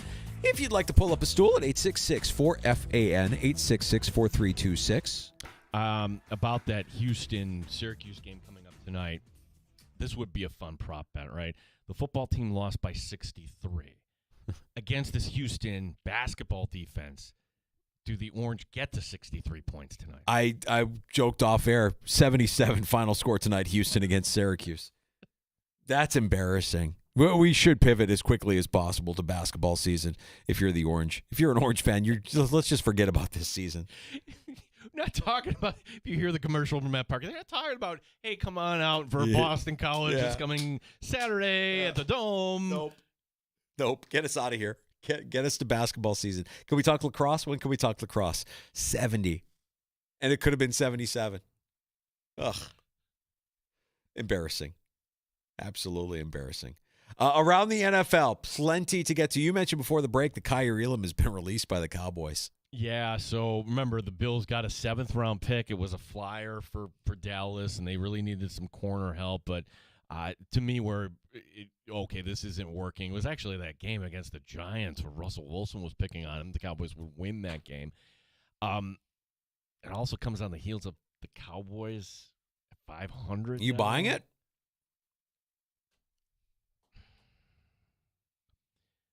There's a vibe there where there isn't in Philly. I think it's too late for them for the division, though. Mm-hmm. So just too much of a gap. They a playoff team? They're a playoff team, I think. Wow. Okay. What, you're not buying it? I don't know that I am. I mean, look, there's a little bit of bias here because of their defensive coordinator and how bad that defense had been. You made a couple of moves. Quentin Williams is nice. Moving off of the dead weight that is Kyrie Elam. Okay. Well, let's see. Well, a lot of it will have to do with coming up Thursday. That's going to be fun, right? We're all Cowboy fans. Yeah, taking on the Chiefs. Yeah. Then they host the Lions. I love that. Where they take the 2 Thanksgiving teams and they put them together the following Thursday night. So that's a Thursday night game, December 4th. And then Vikings at home, Chargers at home, at Washington, at the Giants. They could finish with 4 wins. They could. Is that enough to? They could go 4-2 down the stretch. Yeah, 9-6-1. Don't know that that's enough in the NFC. Or 9-7-1. I beg your pardon. Yeah, I don't know if that gets you the 7th seed or not. Wow. Well, fun win for the Cowboys yesterday. I know a lot of people kind of turned that off and thought, okay, that's over. Nope, not over. Is Shedeur Sanders getting more love than he deserves? He gets his first win as a starter. And that's great. It's against the Raiders. I mean, so let's settle down a bit. Mm-hmm. But he'll get another start. They've already announced that he will start on Sunday with the Niners coming into town. It's noteworthy because Gabriel's healthy. Right. So let's give Shedeur, let's put him up against a real team here. Again, 11 of 20, 209 yards. His QBR was doo-doo. His QBR was terrible. Oh gosh, he he throws the one long touchdown to Dylan Sampson, the running back. You throw it to him in the flat, and then he takes off for 66 yards. So there was the pass to Bond was a long ball that nice play, but guy's QBR was not great. I just want to see more of it. I'm not going to say that he's arrived or it's time or they've solved their quarterback problems in Cleveland. Well, we're all considering, if we put this through the Bills lens here, oh, yeah, great, December 21st, layup, Buffalo. Have you seen Myles Garrett? Oh, God. 5 sacks yesterday. And what we saw down in Houston, Danger, if you get a bad weather game in Cleveland in December with Myles Garrett and that defense, he can wreck plans. Yeah, he can. Wreck plans. That is not a layup for Buffalo. Speaking of concussions, Kevin O'Connell of the Vikings announcing that J.J. McCarthy is in concussion protocol. He reported symptoms on the flight home from Green Bay. Do you know the backup quarterback in Minnesota, Gene Battaglia? I read the name today, and I never heard of him, and I asked Dan DeLore, he heard of him, and he wasn't excited. Max Brosmer will get first-team reps. Who? Good question. Yeah. No idea. This season's a mess for the Vikings, and McCarthy ain't it. It's early in his career, but this doesn't look good. I'm getting Zach Wilson vibes from J.J. McCarthy. Well, this is the hometown hero, Max Brosmer, okay? He played 1, 2, 3. Okay, so he played 3 years at New Hampshire. 2 years he missed for medical. So he started his collegiate career in 2019 and only came into the league this year. Think about that for a second. His last year with Minnesota. Oh, no. The Gophers. Okay. If he's a Gopher, then I think he'll be okay. They're all going to be. He was 7-5, good young kid. And we're just going to bring in quarterbacks that play in Minnesota and North Dakota between Carson Wentz and Max Brosmer. We'll be okay. We don't need that J.J. McCarthy. He can't stay healthy, and he's not very good when he's on the field. That game where they played the Bengals, they went 2 of 4 for 29 yards. That was it. So he's seen like a blip of action. Everybody that wants to praise Kevin O'Connell for being a quarterback whisperer and, hey, remember that time that he got that backup quarterback? He made Josh Dobbs a thing for a while. What? Good luck. Max Brosmer is your next challenge. Can you make that work in the NFL? Season's over for the Vikings. Wah, wah. Makes me kind of warm inside to say that out loud. Joe Burrow is going to return Thursday night against the Ravens. So that was one that we were waiting up until the last second. Like, oh, he's not.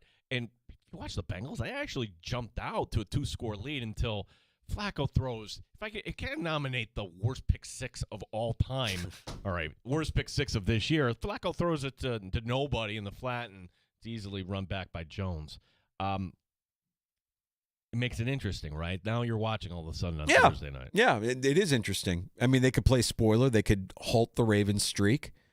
I don't think the Bengals are making the playoffs, even if they run the table. No T. Higgins. He's got a concussion. Trey Hendrickson will be out as well. He's still dealing with a hip injury. But Thursday night should be something now with Burrow behind center for the Bengals. Only Tennessee has worse point differential in Cincinnati in the league. That's the Bengals. Defense is terrible. Still, they have Stone back there, but there's just nothing. And I guess that's kind of a lesson, Danger, where we get to this offseason, hey, what pass rusher can we get?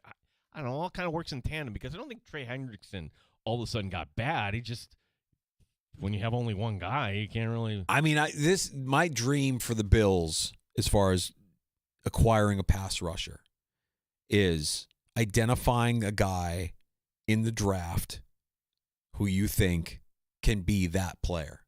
Go up and get him. And go up and get him. Treat it the same way you treated the quarterback. It's that important. You need somebody like a Garrett. You need somebody like a Will Anderson.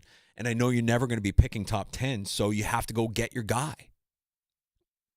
I'd say the same thing for wide receiver, though. Like, honestly, to get somebody where you've got a game plan and... Yeah, but the thing with wide receiver is I feel like you can get... Like, would you be upset about wide receiver if they drafted Ladd McConkey instead of Keon Coleman? we wouldn't be having that conversation. That's why this stings, because I don't know. We don't know anything about personnel. And but we're beating the drum from Ladd and Conkey. And every time I see Cooper DeJean out there, I'm thinking, now, Cole Bishop has come around, so give him that. But Keon Coleman has yet to come around. How did we get on that? I forget. We were talking about Myles Garrett. Thank you, Myles Garrett. Fantastic player. The Bucks from last night, Baker Mayfield sprained AC joint on his left shoulder, but there's no fracture. There's no structural damage shown on the initial tests. So we'll see if he's available for this weekend. It's probably a situation where he plays through it and has off-season surgery. But the good news for the Bucks is Bucky Irving is on track to return against the Cardinals this week. Did you see who got a tryout today in New Orleans? I did. Normally we wouldn't talk about a kicker tryout, but this little hot kicker talk in the sports bar. I mean, the Saints are Group A misses a kick. They lose to the Falcons, and I guess this is the time where you trotting kickers. But this is somebody that up until a couple years ago we were saying, my gosh, this guy's destined for Canton. Justin Tucker's 36 now, and if you forgot his story, he was suspended the first 10 games of the regular season, but he's reinstated, and because the Ravens released him, he can go sign anywhere. And I just say this, when Justin Tucker was out there last year, he wasn't good. 77%. Yeah. Yeah, below average last year, but an unbelievable career. 89.1 in his career. Yeah. Just clutch, near automatic, 5-time first-team All-Pro. Group A missing from 38 and 47. That was a gross game, too. The Saints losing that one at home to Atlanta, which I get this question asked every once in a while. Hey, what's going on with Tyler Bass? Great question. I don't know. Don't have any idea. But here's what I can tell you. The way it works, if you go on IR, you're still getting paid for the whole year, right? So if you're healthy, like Damian Harris one time, went on IR and we never heard from him again, you're collecting your checks. But if you are healthy and you want to say, hey, give me my injury release, I want another opportunity, and you see this every so often, well, then you would go to an independent arbitrator and they would say, all right, Bills, are you going to activate this guy or not because he's healthy? So I don't know. Is it kind of an unspoken rule, if you go on IR and you're still collecting checks, from the union standpoint, you're getting paid and that's all that matters at the end of the day? Yeah, but it went from what was his issue? Arthritis. It was like a. He's got an arthritic hip. Something like that. What was the? It was something like that. But it was soreness, right? Pelvic soreness. It was pelvic soreness in the preseason, and the pelvic soreness turned into a hip injury. Something along those lines. Where is that arthritis? Who knows what it is? He played the Tampa preseason game, then you're leading up to they decided to get another kicker in Prater. Yeah, I mean, Prater was great week 1. Prater was not so great week 12. No, that big factor. That was a massive, massive factor in the fact that you're chasing points for the rest of the game, trying to make up for the one missed extra point from that James Cook touchdown to start the game on Thursday. A couple of firings in the NFL. Chip Kelly did not last long with the Raiders, and they also blew out his senior offensive assistant, Bob Bicknell. And Bicknell had gone everywhere with Kelly. He was his guy in Philadelphia. He was his guy with the 49ers. They're both out. Chip Kelly hit it big in Oregon, had a fun little 2 years in Philadelphia. He for the last decade, what has this guy done? Nothing. Hasn't done anything. You're just like Mike Martz ran this offense in St. Louis, and then he floated around the league. If you become a hot coordinator name, people just hire you based on it. There is nothing in Chip Kelly's resume that would say, I want that guy. Let's say Syracuse decides to move on from Fran Brown to bring it back there. You will people you know what? We should talk about Brian Kelly or Chip Kelly. No. Oh, man. Definitely not Brian Kelly. Kelly. Daboll. No. In Syracuse. No. Brian Daboll in Buffalo. No, people will pound the table for that. Yeah. Let's look forward. Let's not go backward. Yeah.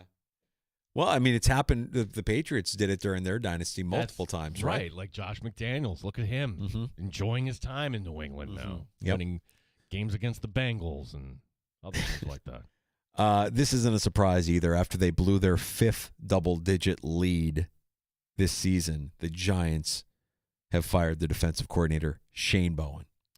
I want to thank the interim coach, Mike Kafka, though, for putting in Jameis Winston. So much fun. How much better is that offense without that stiff Russell Wilson at the helm? That's right. It's so much fun. Jackson Dart is a lot of fun, and I think they have their guy. If you find somebody that can work with that collection of talent that they have assembled, I don't know if they're not motivated. I don't know if they're not buying what the coaching staff is selling, but the Giants have some pieces, and they could be a lot of fun next year with the right guy leading that charge. Well, we'll get to this in January, though, but we'll have, over, under in terms of vacancy, 6, 7. When we're saying what is going to be the most attractive position, it's not a bad job, the Giants, Danger. It really isn't. I was revisiting some notes, preparing for the show today, and I stumbled across something from July. I listed the top 5 coaches that would be fired in 2025. You remember this exercise? Wow. Okay, so who would Mike Danger? Okay, let me see. This was either in season or at the end of the season. Coaches that don't crack the top 10 but shouldn't feel comfortable. Any of them wildly off the mark?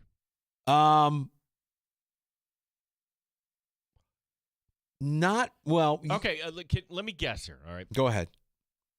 Give me Gannon in Arizona. Did you have him as one of your 5? I had Gannon. Did I have him listed? That's how irrelevant Arizona is to me. I don't even think I listed Gannon on this. No, I did not. Okay, give me Steichen with the Colts. Steichen I had as like an honorable mention. Okay. I thought Canales was somebody that didn't make the list but could have been in year 2. I thought Tomlin gets an honorable mention if things go completely south, but they would let him resign and give him a soft landing. Steichen, I had on my list as an honorable mention. Bowles is not on the list. Bowles is not on the list. No. Okay. Number 5 on the list, I had Mike McDaniel. He's going to lose his job. Yeah, maybe.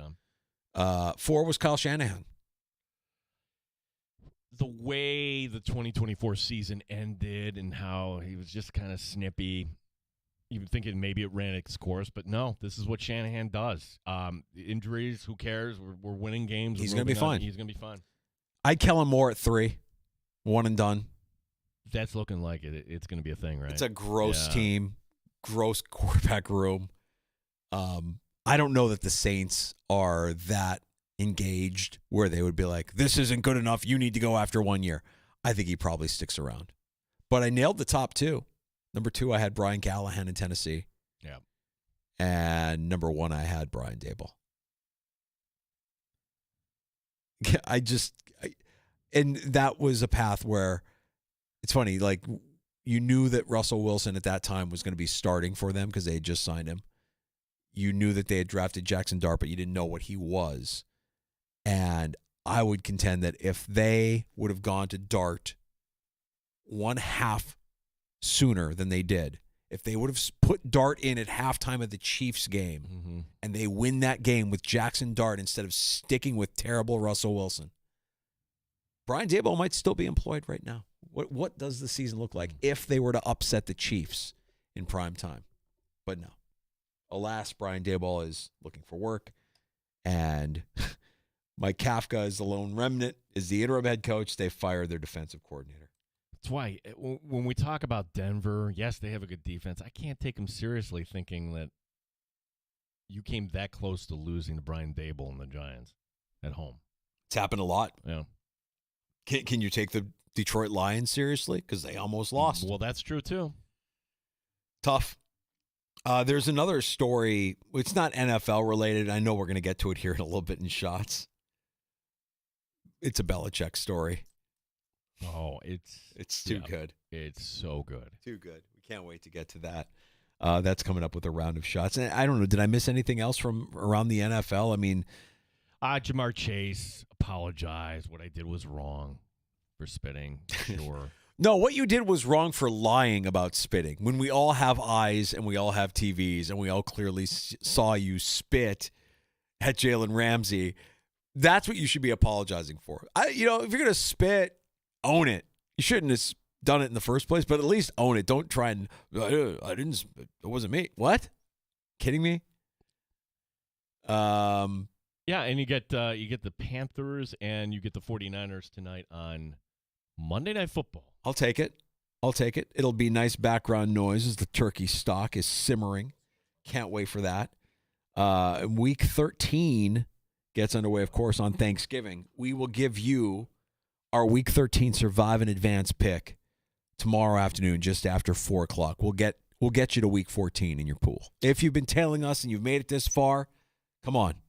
Christmas is right around the corner. We've got happy hour on the way. Time for your calls at 866-4FAN, 866-4326. Let's take one before we get to happy hour. Our buddy Chris. Chris, happy Thanksgiving week. What's up, buddy?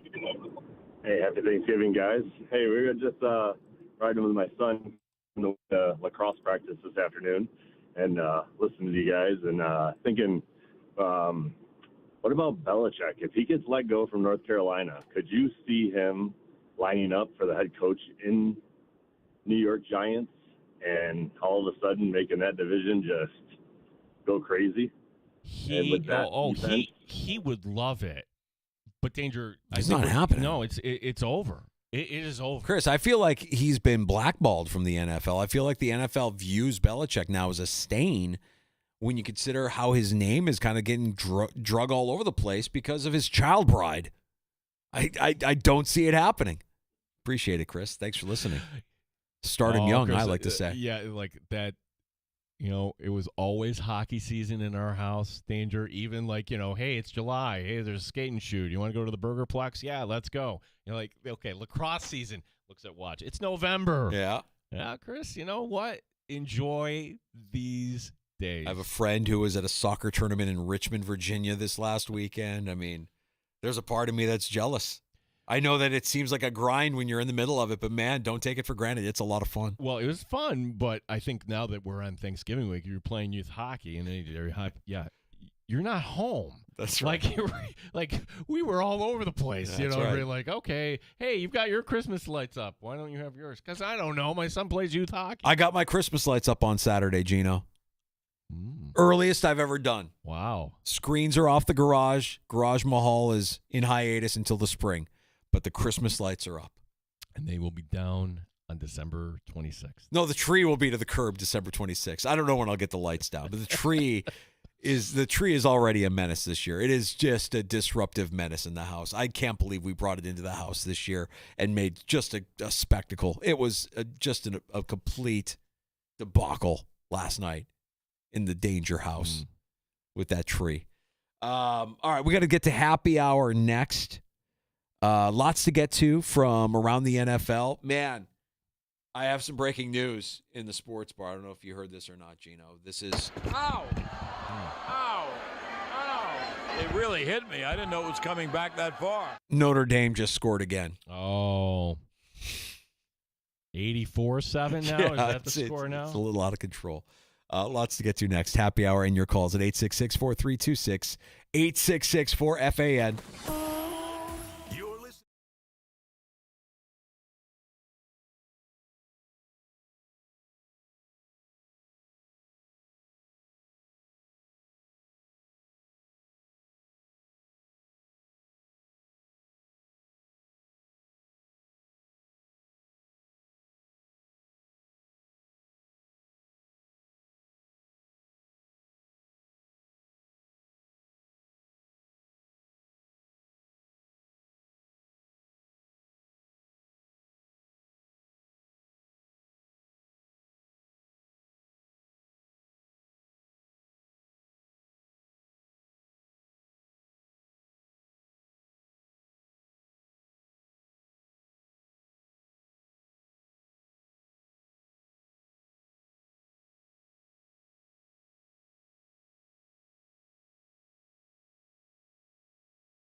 Tally ho, I'll make your bobtail ring. My derriere is tight.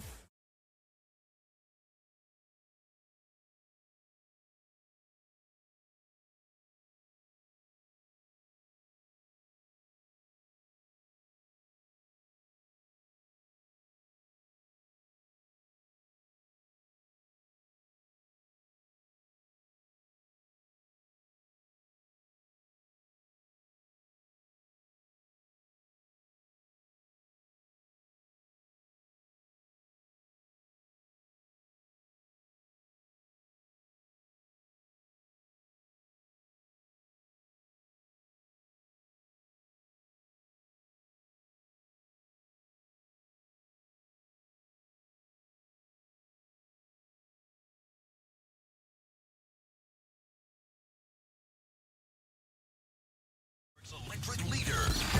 This is the Fan Rochester. The sports leader, 95.7 FM and AM 950, The Fan, Rochester. 250 years ago, a promise was made to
WBEE HD2 and W239BF Rochester. The sports leader. 95.7 FM and AM 950. The Fan Rochester. An Odyssey sports station. The Fan, Rochester. Sports Update. Those players are off until Wednesday. A little break coming off the loss to Houston on Thursday. Bills a 3.5-point favorite going into Pittsburgh this coming week. Eric Wood today on One Bills Live on what the offensive game plan should be. Can we get to the line of scrimmage earlier? Are there different answers in the pass game that doesn't put as much pressure on Josh and the offensive line? Maybe some quicker first down throws, the option routes, quick slants, finding some answers there. And then ultimately, anytime you can establish the run on the road, that's always going to help, and it helps take the crowd out of it. Bills giving a tryout today to Shaq Lawson. Syracuse basketball playing in Vegas, 6 o'clock Eastern. The Orange facing number 3 Houston. The Amerks split this weekend. They're back on home ice Wednesday and Friday this coming week. Wednesday, Cleveland is the opponent. Gene Battaglia, the sports leader, 95.7 FM and AM 950, The Fan Rochester.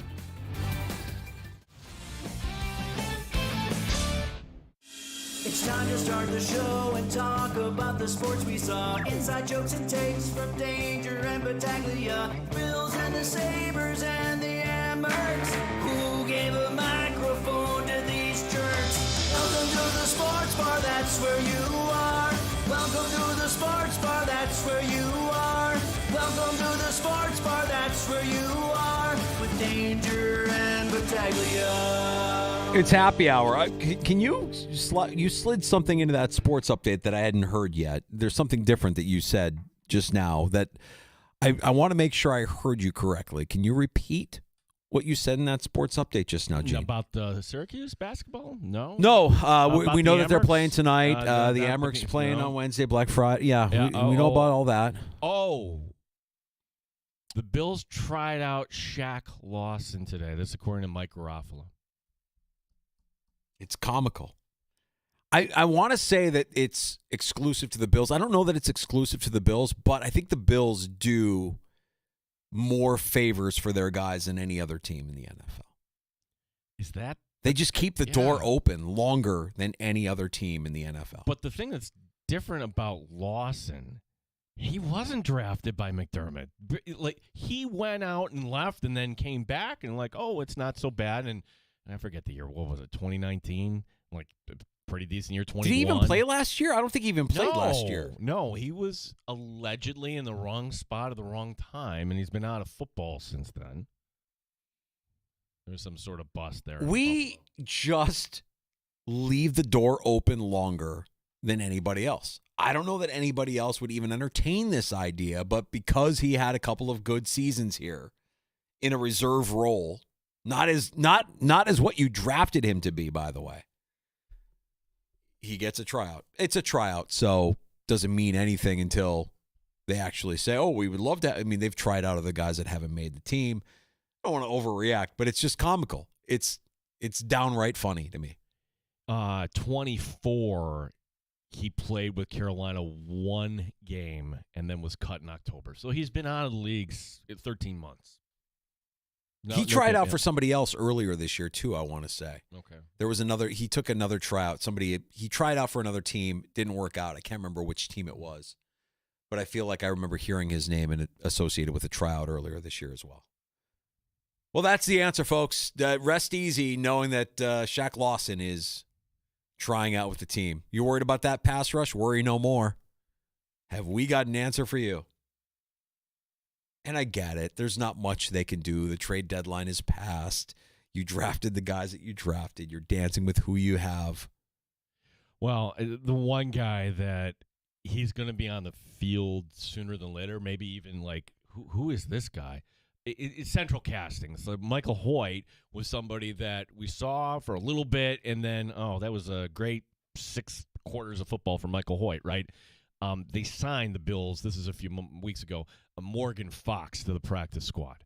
So Morgan Fox, a guy who also played with Hoyt was with the Rams, Fox with the Chargers. You can already see danger. Like, that's going to be the next guy that's going to come up off the practice squad. Lawson took a tryout with the Colts. That was the team that I was thinking. That was it. Okay. Yeah, it was the Colts. It was a couple weeks ago. So he's out there. He's peddling his wares. Also should mention that Brandon Cooks, somebody we talked about last week, he has cleared waivers. Not surprising. I don't know what it is about Brandon Cooks that just does nothing for me. But as far as a guy who can stretch the field, as far as a guy who you have a guy, Mecole Hardman, who's missing for at least the next 3 weeks while he's on IR. I don't know. I don't see them doing anything. But Cooks is available. Cooks has been waived by the Saints and cleared waivers today after he was released on Saturday. So there you go. Shaq Lawson trying out with the Bills. It's like, if you're looking practice squad, Steven Gonsel is on the practice squad, wide receiver. I'm like, who are guys that's it? Other than Gabe Davis, technically still on the practice squad too. So, oh right, they have one more elevation or two. One more. You have 3 elevations, right? That's it. Before you have to sign somebody. Yeah, if you were asking me which wide receiver would they sign, I would say they'd probably sign Gabe Davis first and foremost. Yeah. Frank Gore's still on the practice squad, Junior. Oh, yeah. Well, training camp will be here before you know it, Gino.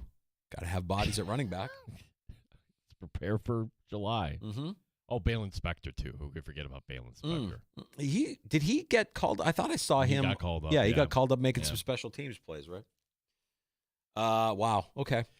Nothing to report from the Bills until Wednesday when they get back at it. Yeah, other than the line, Bills favored on the road 3.5. Does that feel right to you? Yes.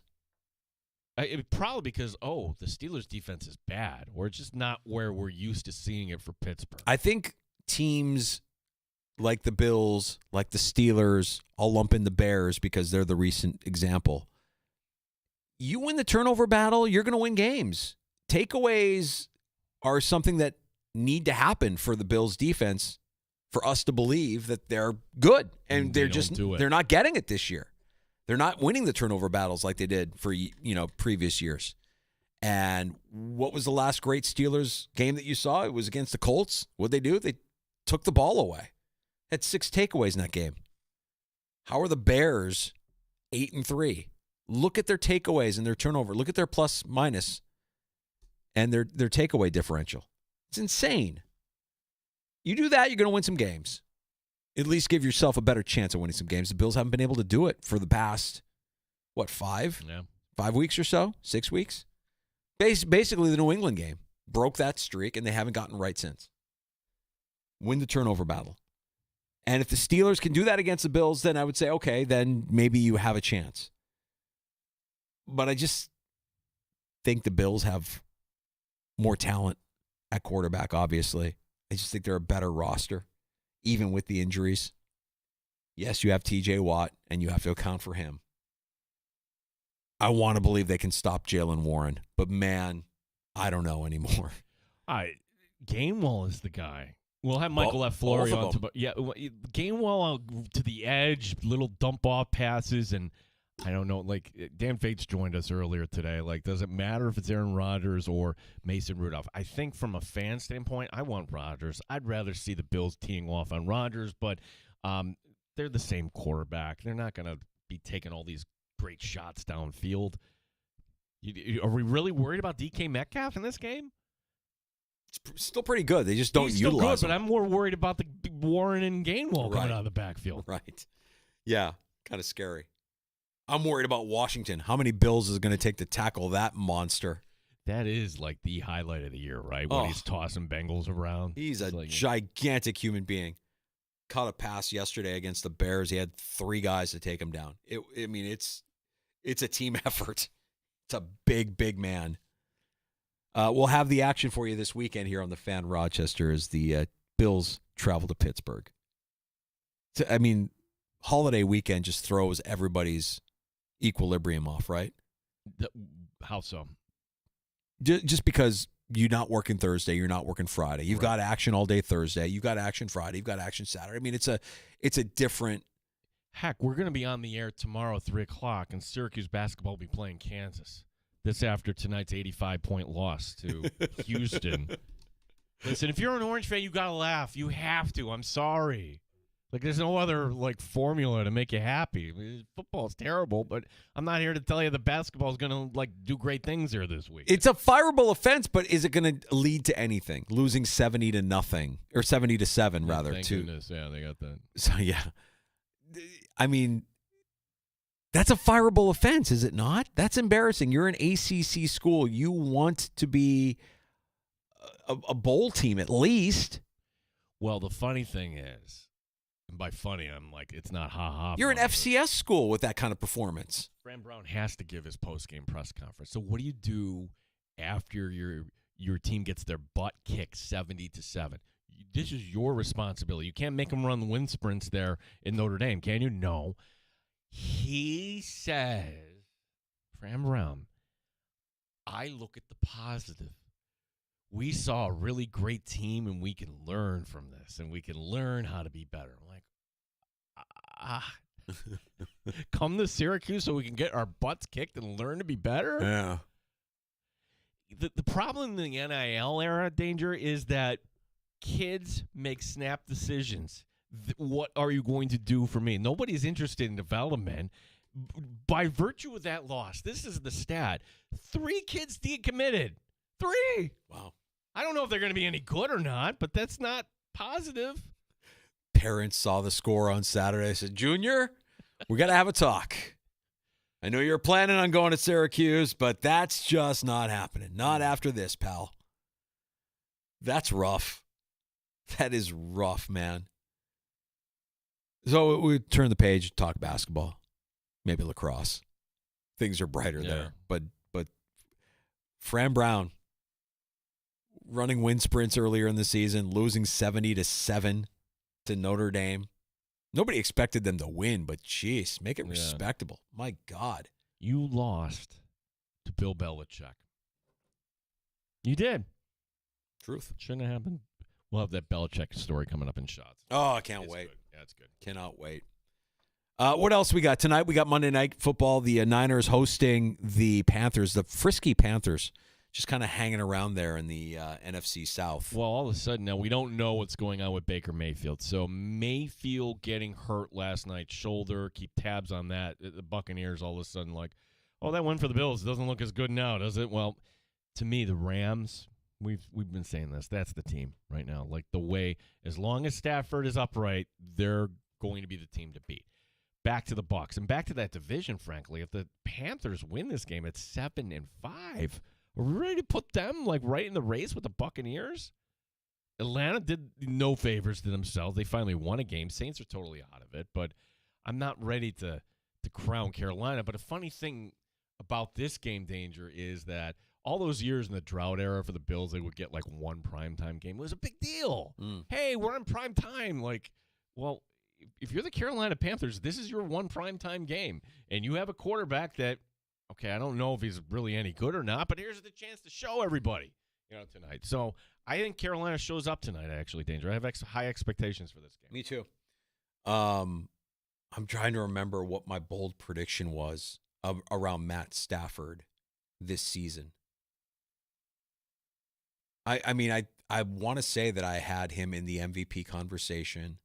I wanted to say that I predicted he would throw for over 4,000 yards for the first time since 2021. See, I did not. I thought all those stories about his back, him sleeping in the oxygen chamber and all that stuff, I'm like, this is not going to work. And sure enough, he's out there. Yeah, I think he doesn't need training camp. I think self-preservation takes precedent there. And why take the excessive hits in the preseason when we need you during the regular season where he's been just fine? Not one, but two 1,000-yard receivers. I remember saying that, too, as a bold prediction that Puka and Devontae Adams would both have 1,000 yards receiving. See, I don't think you were going to get Devontae Adams to sign in Buffalo, but he was out there. And what he signed for the Rams, like 3 years, 50-something, that wasn't egregious. That's a deal. And it's only because of his advanced age that they got that on there. Yeah. Guy can run a route. Still pretty good at running a route. Get separation, I suppose. Don't really see a lot of that. But yeah, the Rams' ascension is not a surprise to me.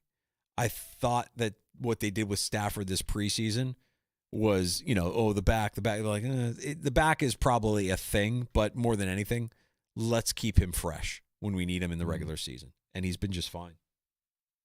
And with the NFC being as wide open as it is, they have just as good a chance, if not as anybody. I mean, if you want to say the Eagles are going to show me how the Eagles are getting back there. They just blew that lead, a 21-point lead to the Cowboys. Gross. It can't happen. And for Dallas, the thing about that game was all three phases, even their defense. The kid on special teams delivering that hit. I mean, you're a Cowboy fan. You're like, okay, maybe this team isn't bad. I don't know. We were debating that earlier in the show. Is it too late? You look at their schedule. Funny, Bills fans are Cowboy fans. You want the Chiefs to lose on Thanksgiving Day. Thank you, Colts, for doing what we all feared you would. And I think the Colts, the Colts kind of coming down to earth and the Chiefs ascending simultaneously kind of makes this weird stew where the Bills are in the middle of all of this and something's going to come out in the wash. Well, for the Colts, it's them coming down, but the realization that you gave up 2 first-round picks for Sauce Gardner. Like, you, by proxy, now are married to Daniel Jones. That's right. And how did the Colts get their points? Oh, yeah, it was a Mahomes turnover that led to the easy points in the beginning. The Colts offense didn't look all that in Kansas City. They stopped Jonathan Taylor. Jonathan Taylor did not have a great game. Who knows? You make them one-dimensional, force Daniel Jones to beat you, and it doesn't happen. But I think with the Chiefs yesterday, it was just ball control, ball control, ball control. Time of possession, They didn't really give Indy a chance to get anything going offensively. Frustrating. They do enough to get the win in overtime. So the Colts maybe falling down to earth. You look at the Colts schedule. They have Seattle in Seattle. They get the Niners. They get 2 games from Jacksonville and 2 games from Houston. They're lucky, Danger, if they split those. Now, if you split those, it's all good. You're still in the postseason, but that's not a team you fear. Like if the Bills end up as the 6th seed and they've got to travel to the 3rd seed, Indianapolis, who's the favorite in that game? Mm-hmm. As long as Josh Allen's healthy, it's Buffalo. 6 games left for the Bills. 4-2? It has to be. 4-2 or better. It has to be 4-2. 4-2 or 5-1 or 6-0. You have to win out. Yep. 4-2 is the worst. You could win out and still not get the division. Isn't that humbling? Yeah. That's yeah. So that's the benchmark here for the final 6 games. 4-2. That's as bad as it can get. But it's funny, 2023, that is only, checks watch, 2 years ago.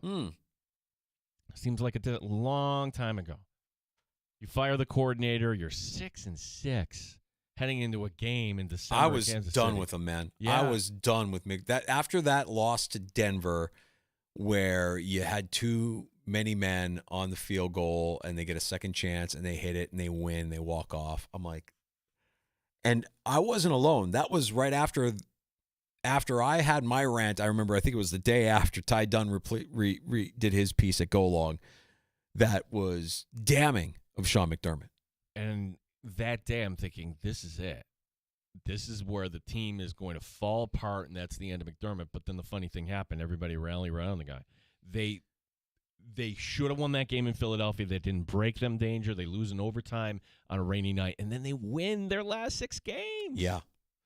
I was going to say this with Dan when he was on with us earlier. Dan Fates from Buffalo Plus and 13 Wham said, when a coach loses the locker room, that's when you know they're in trouble. Mm-hmm. And I don't know that Sean McDermott has lost the locker room. And I'm only comparing what I see with my own eyes. And as a Bears fan, and with them winning games, I get to see all this locker room hype, and the game balls and all the stuff. And the energy in that locker room is a stark contrast to the energy in the Bills locker room. Follow me on this. Okay. They win against Tampa. They score 44 points. And maybe it was just this scenario or this specific situation, but you got the guys kind of standing around. Nobody's really engaged. McDermott's giving his rah-rah speech and hey, great job, guys. Yeah, that was tough. Well, 3, giving the typical speech, but you don't really see guys' eyes light up or anybody with any fire. And then, of course, the awkward Terry Pagula handing of the game balls, 100 wins for being a McDermott. And everybody's like, yeah. It's like the scene in Office Space where they bring out the cake and they're half-heartedly singing happy birthday to Lumberg. It kind of felt like that when you watch that video. It was awkward. It didn't feel like anybody was really fired up. If anything, that's one where maybe your social media team has to be like, yeah, you know what, let's not kind of put this one out. Because it's tough for me to say that's a problem that this team isn't fired. I wonder if they're mandated to put them out. I wonder if you're the NFL and you say, every team's social media team has to put out locker room footage after a win, not after a loss, after a win, because we want to see that emotion. Fans want to see what's being said, who gets the game ball, the whole thing. I don't know. I only see Bills post-game locker room and Bears post-game locker room, and what I see is two different energies, two different vibes. I think, too, if you're a Bills fan, you're feeling pretty good about the Buccaneers. Just apply this to yourself. Like, okay, this is great. We all know this. Let's do this in January. Okay, like the Bears are on a different point of their timeline. You should be fired up.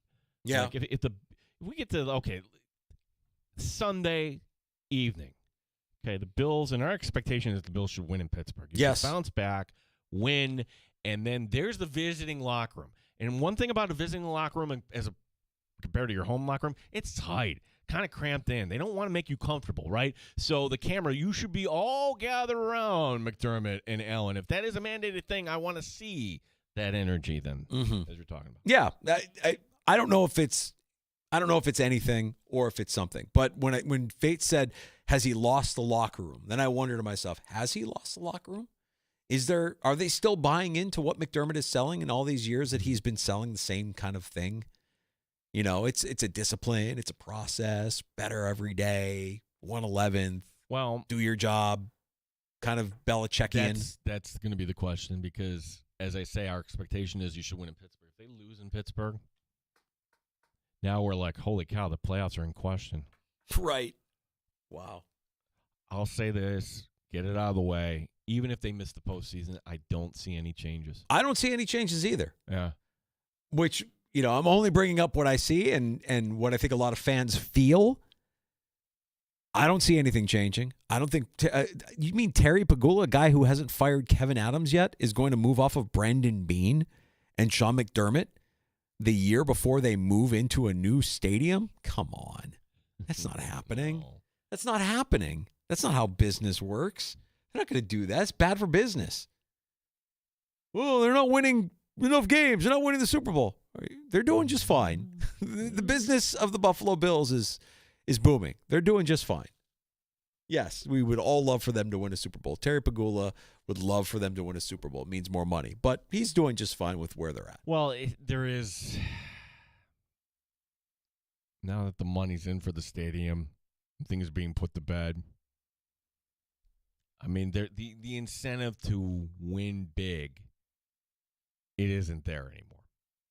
From the standpoint of we win big now, we're going to sell more, this, that, PSLs, everything else that needs to go into this. Yeah, you've given the fan base via a vessel known as Josh Allen hope for the future.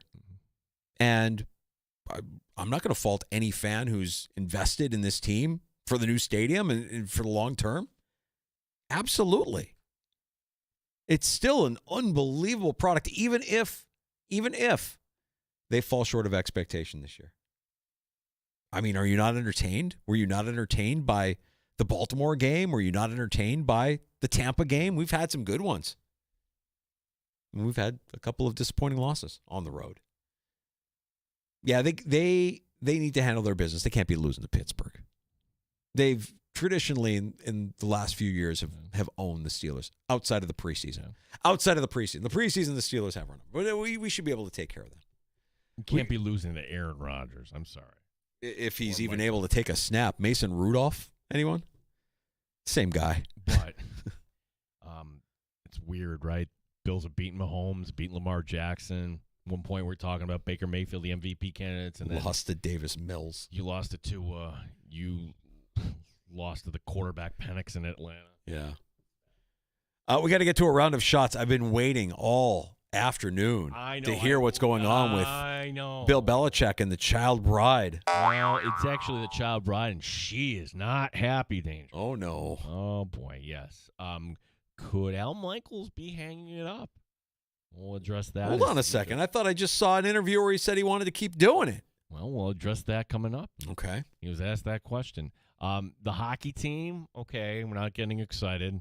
Went down on the road in Buffalo. And we have a baseball trade to talk about. There's a baseball writer stopping by.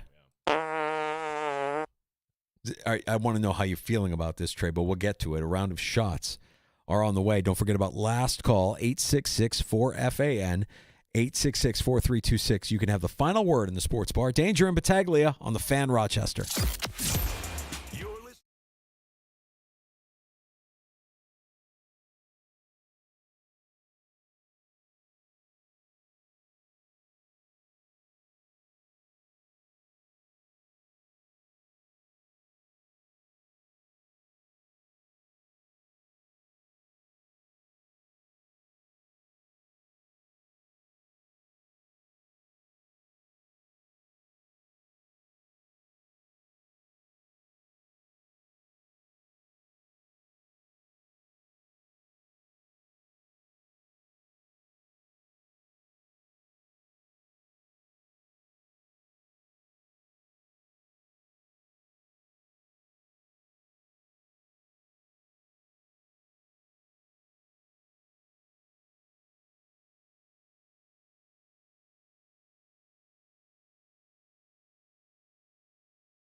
Rochester Sports Update. Bills a 3.5-point favorite heading into Pittsburgh this coming Sunday. Players will not practice until Wednesday.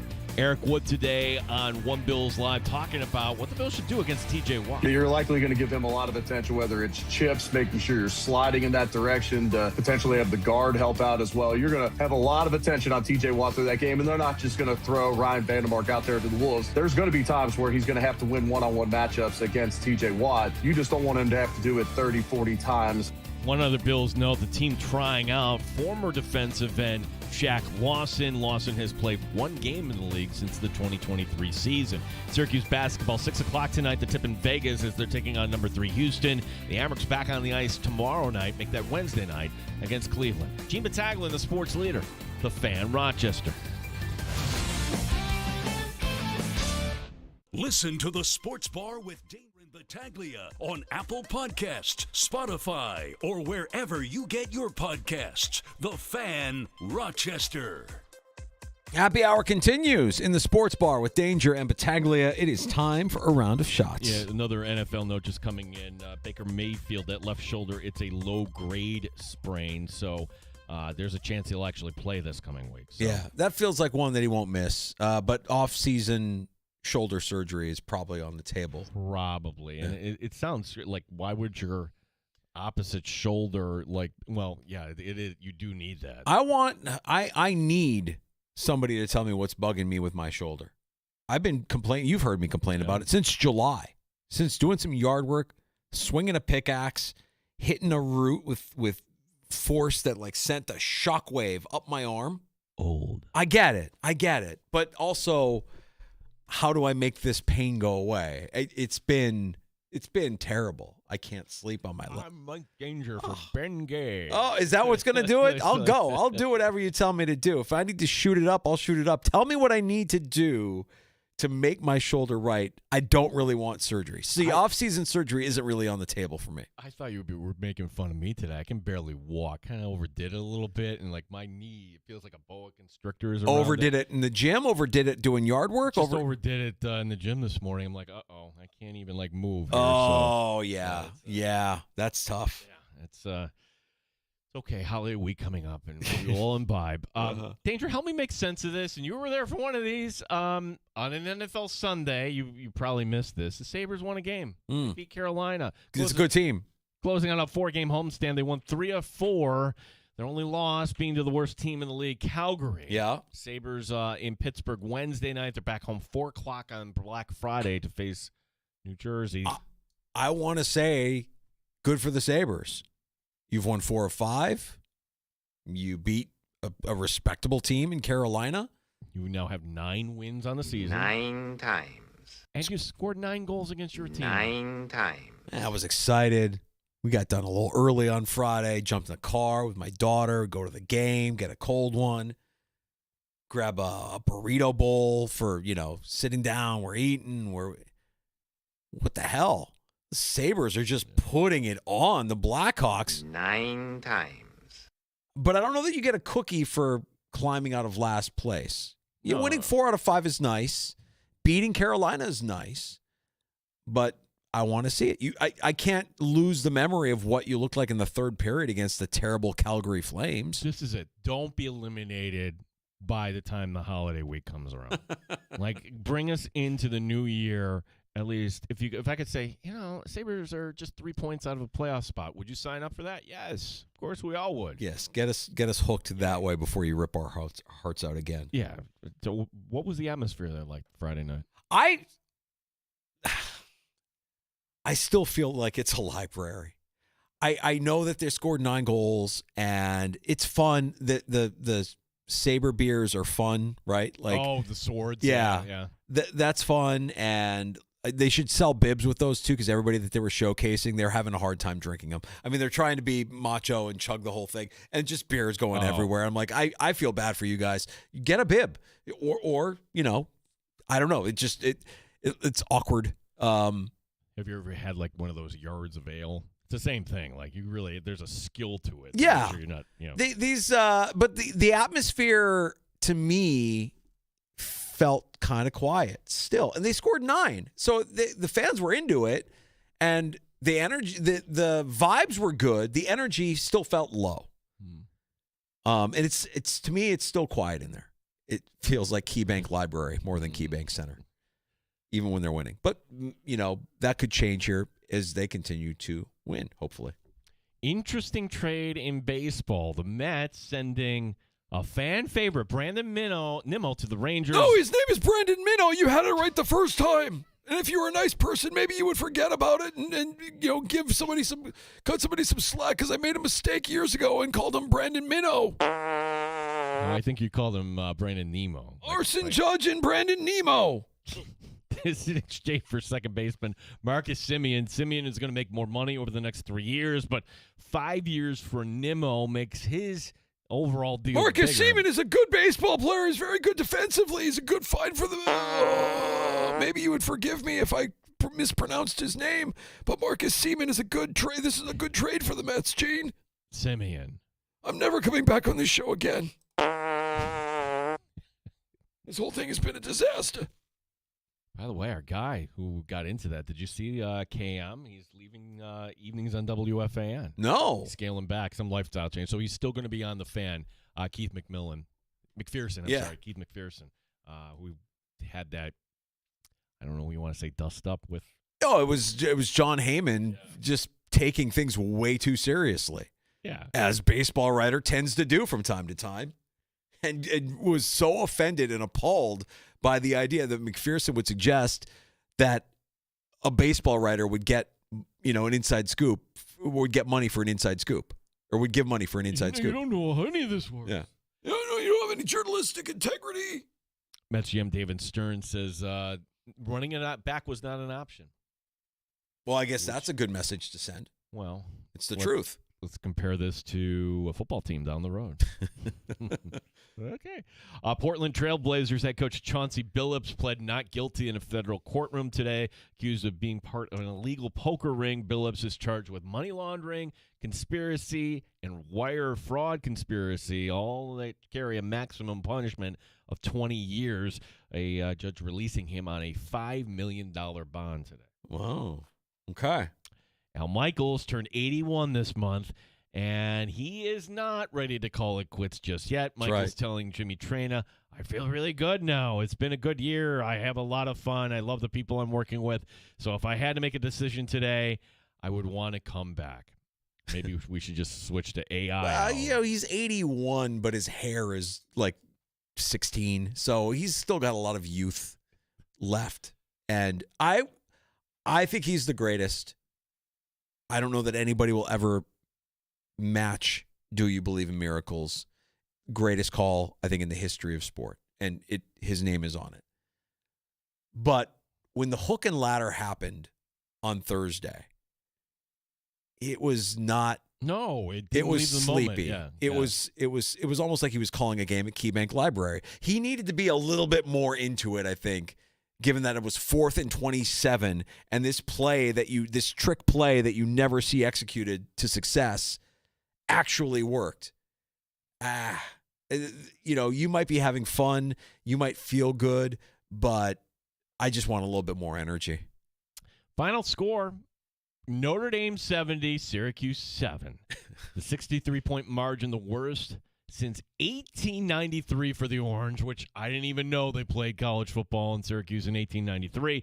It could have been worse, as another Notre Dame pick 6 was negated by a penalty. Since Syracuse is a private school, we don't know the exact buyout for Fran Brown. Yahoo estimating it would be somewhere between 12 and 15 million for the school. Finally lost 3 recruits decommitting from SU. Okay, but do we know the length of term for his contract? Nothing, No, we know nothing of it.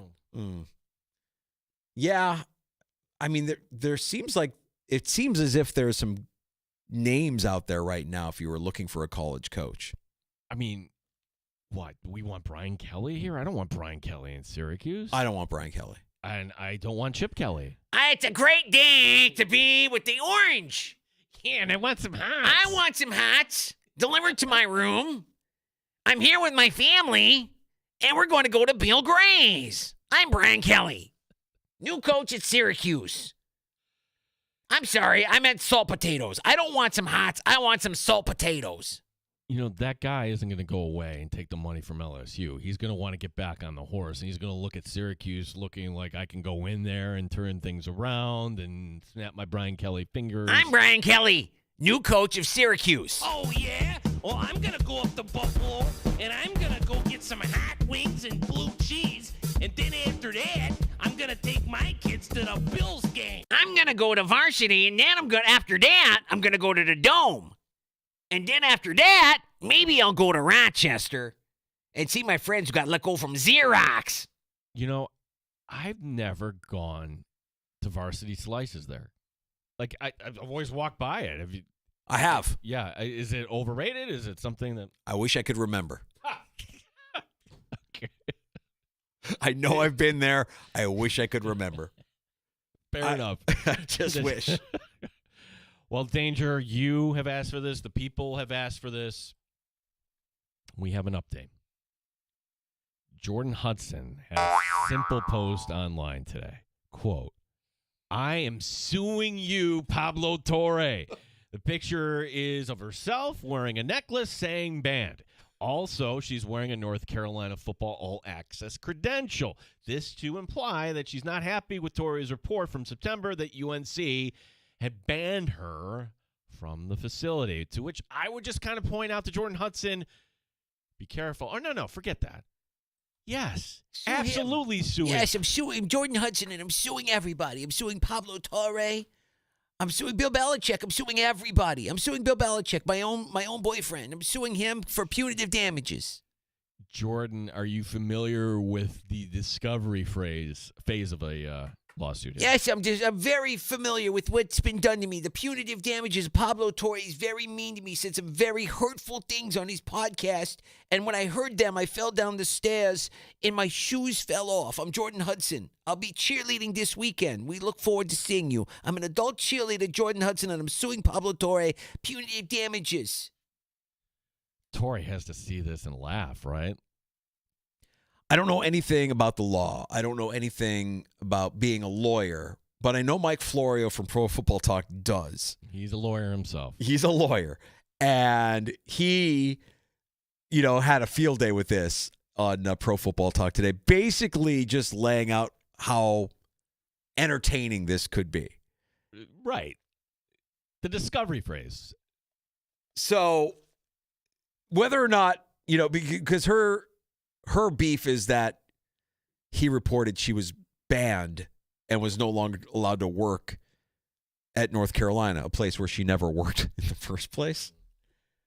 That they're barricading doors if she shows up. If it's defamation, then you've got like to prove actual malice as a public figure. She's a public figure now. Right. Yep.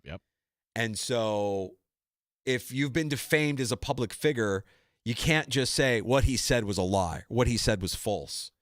You actually have to show that it was with reckless disregard to the truth of the falsity of the claim. You have to show that it created harm or, damaged the reputation. What was the reputation before the statement was made? I don't know. I mean, like this literally sounds like a joke. It sounds like a joke that she's just and doing it on Instagram too. I'm suing you, Pablo Torre. I don't know.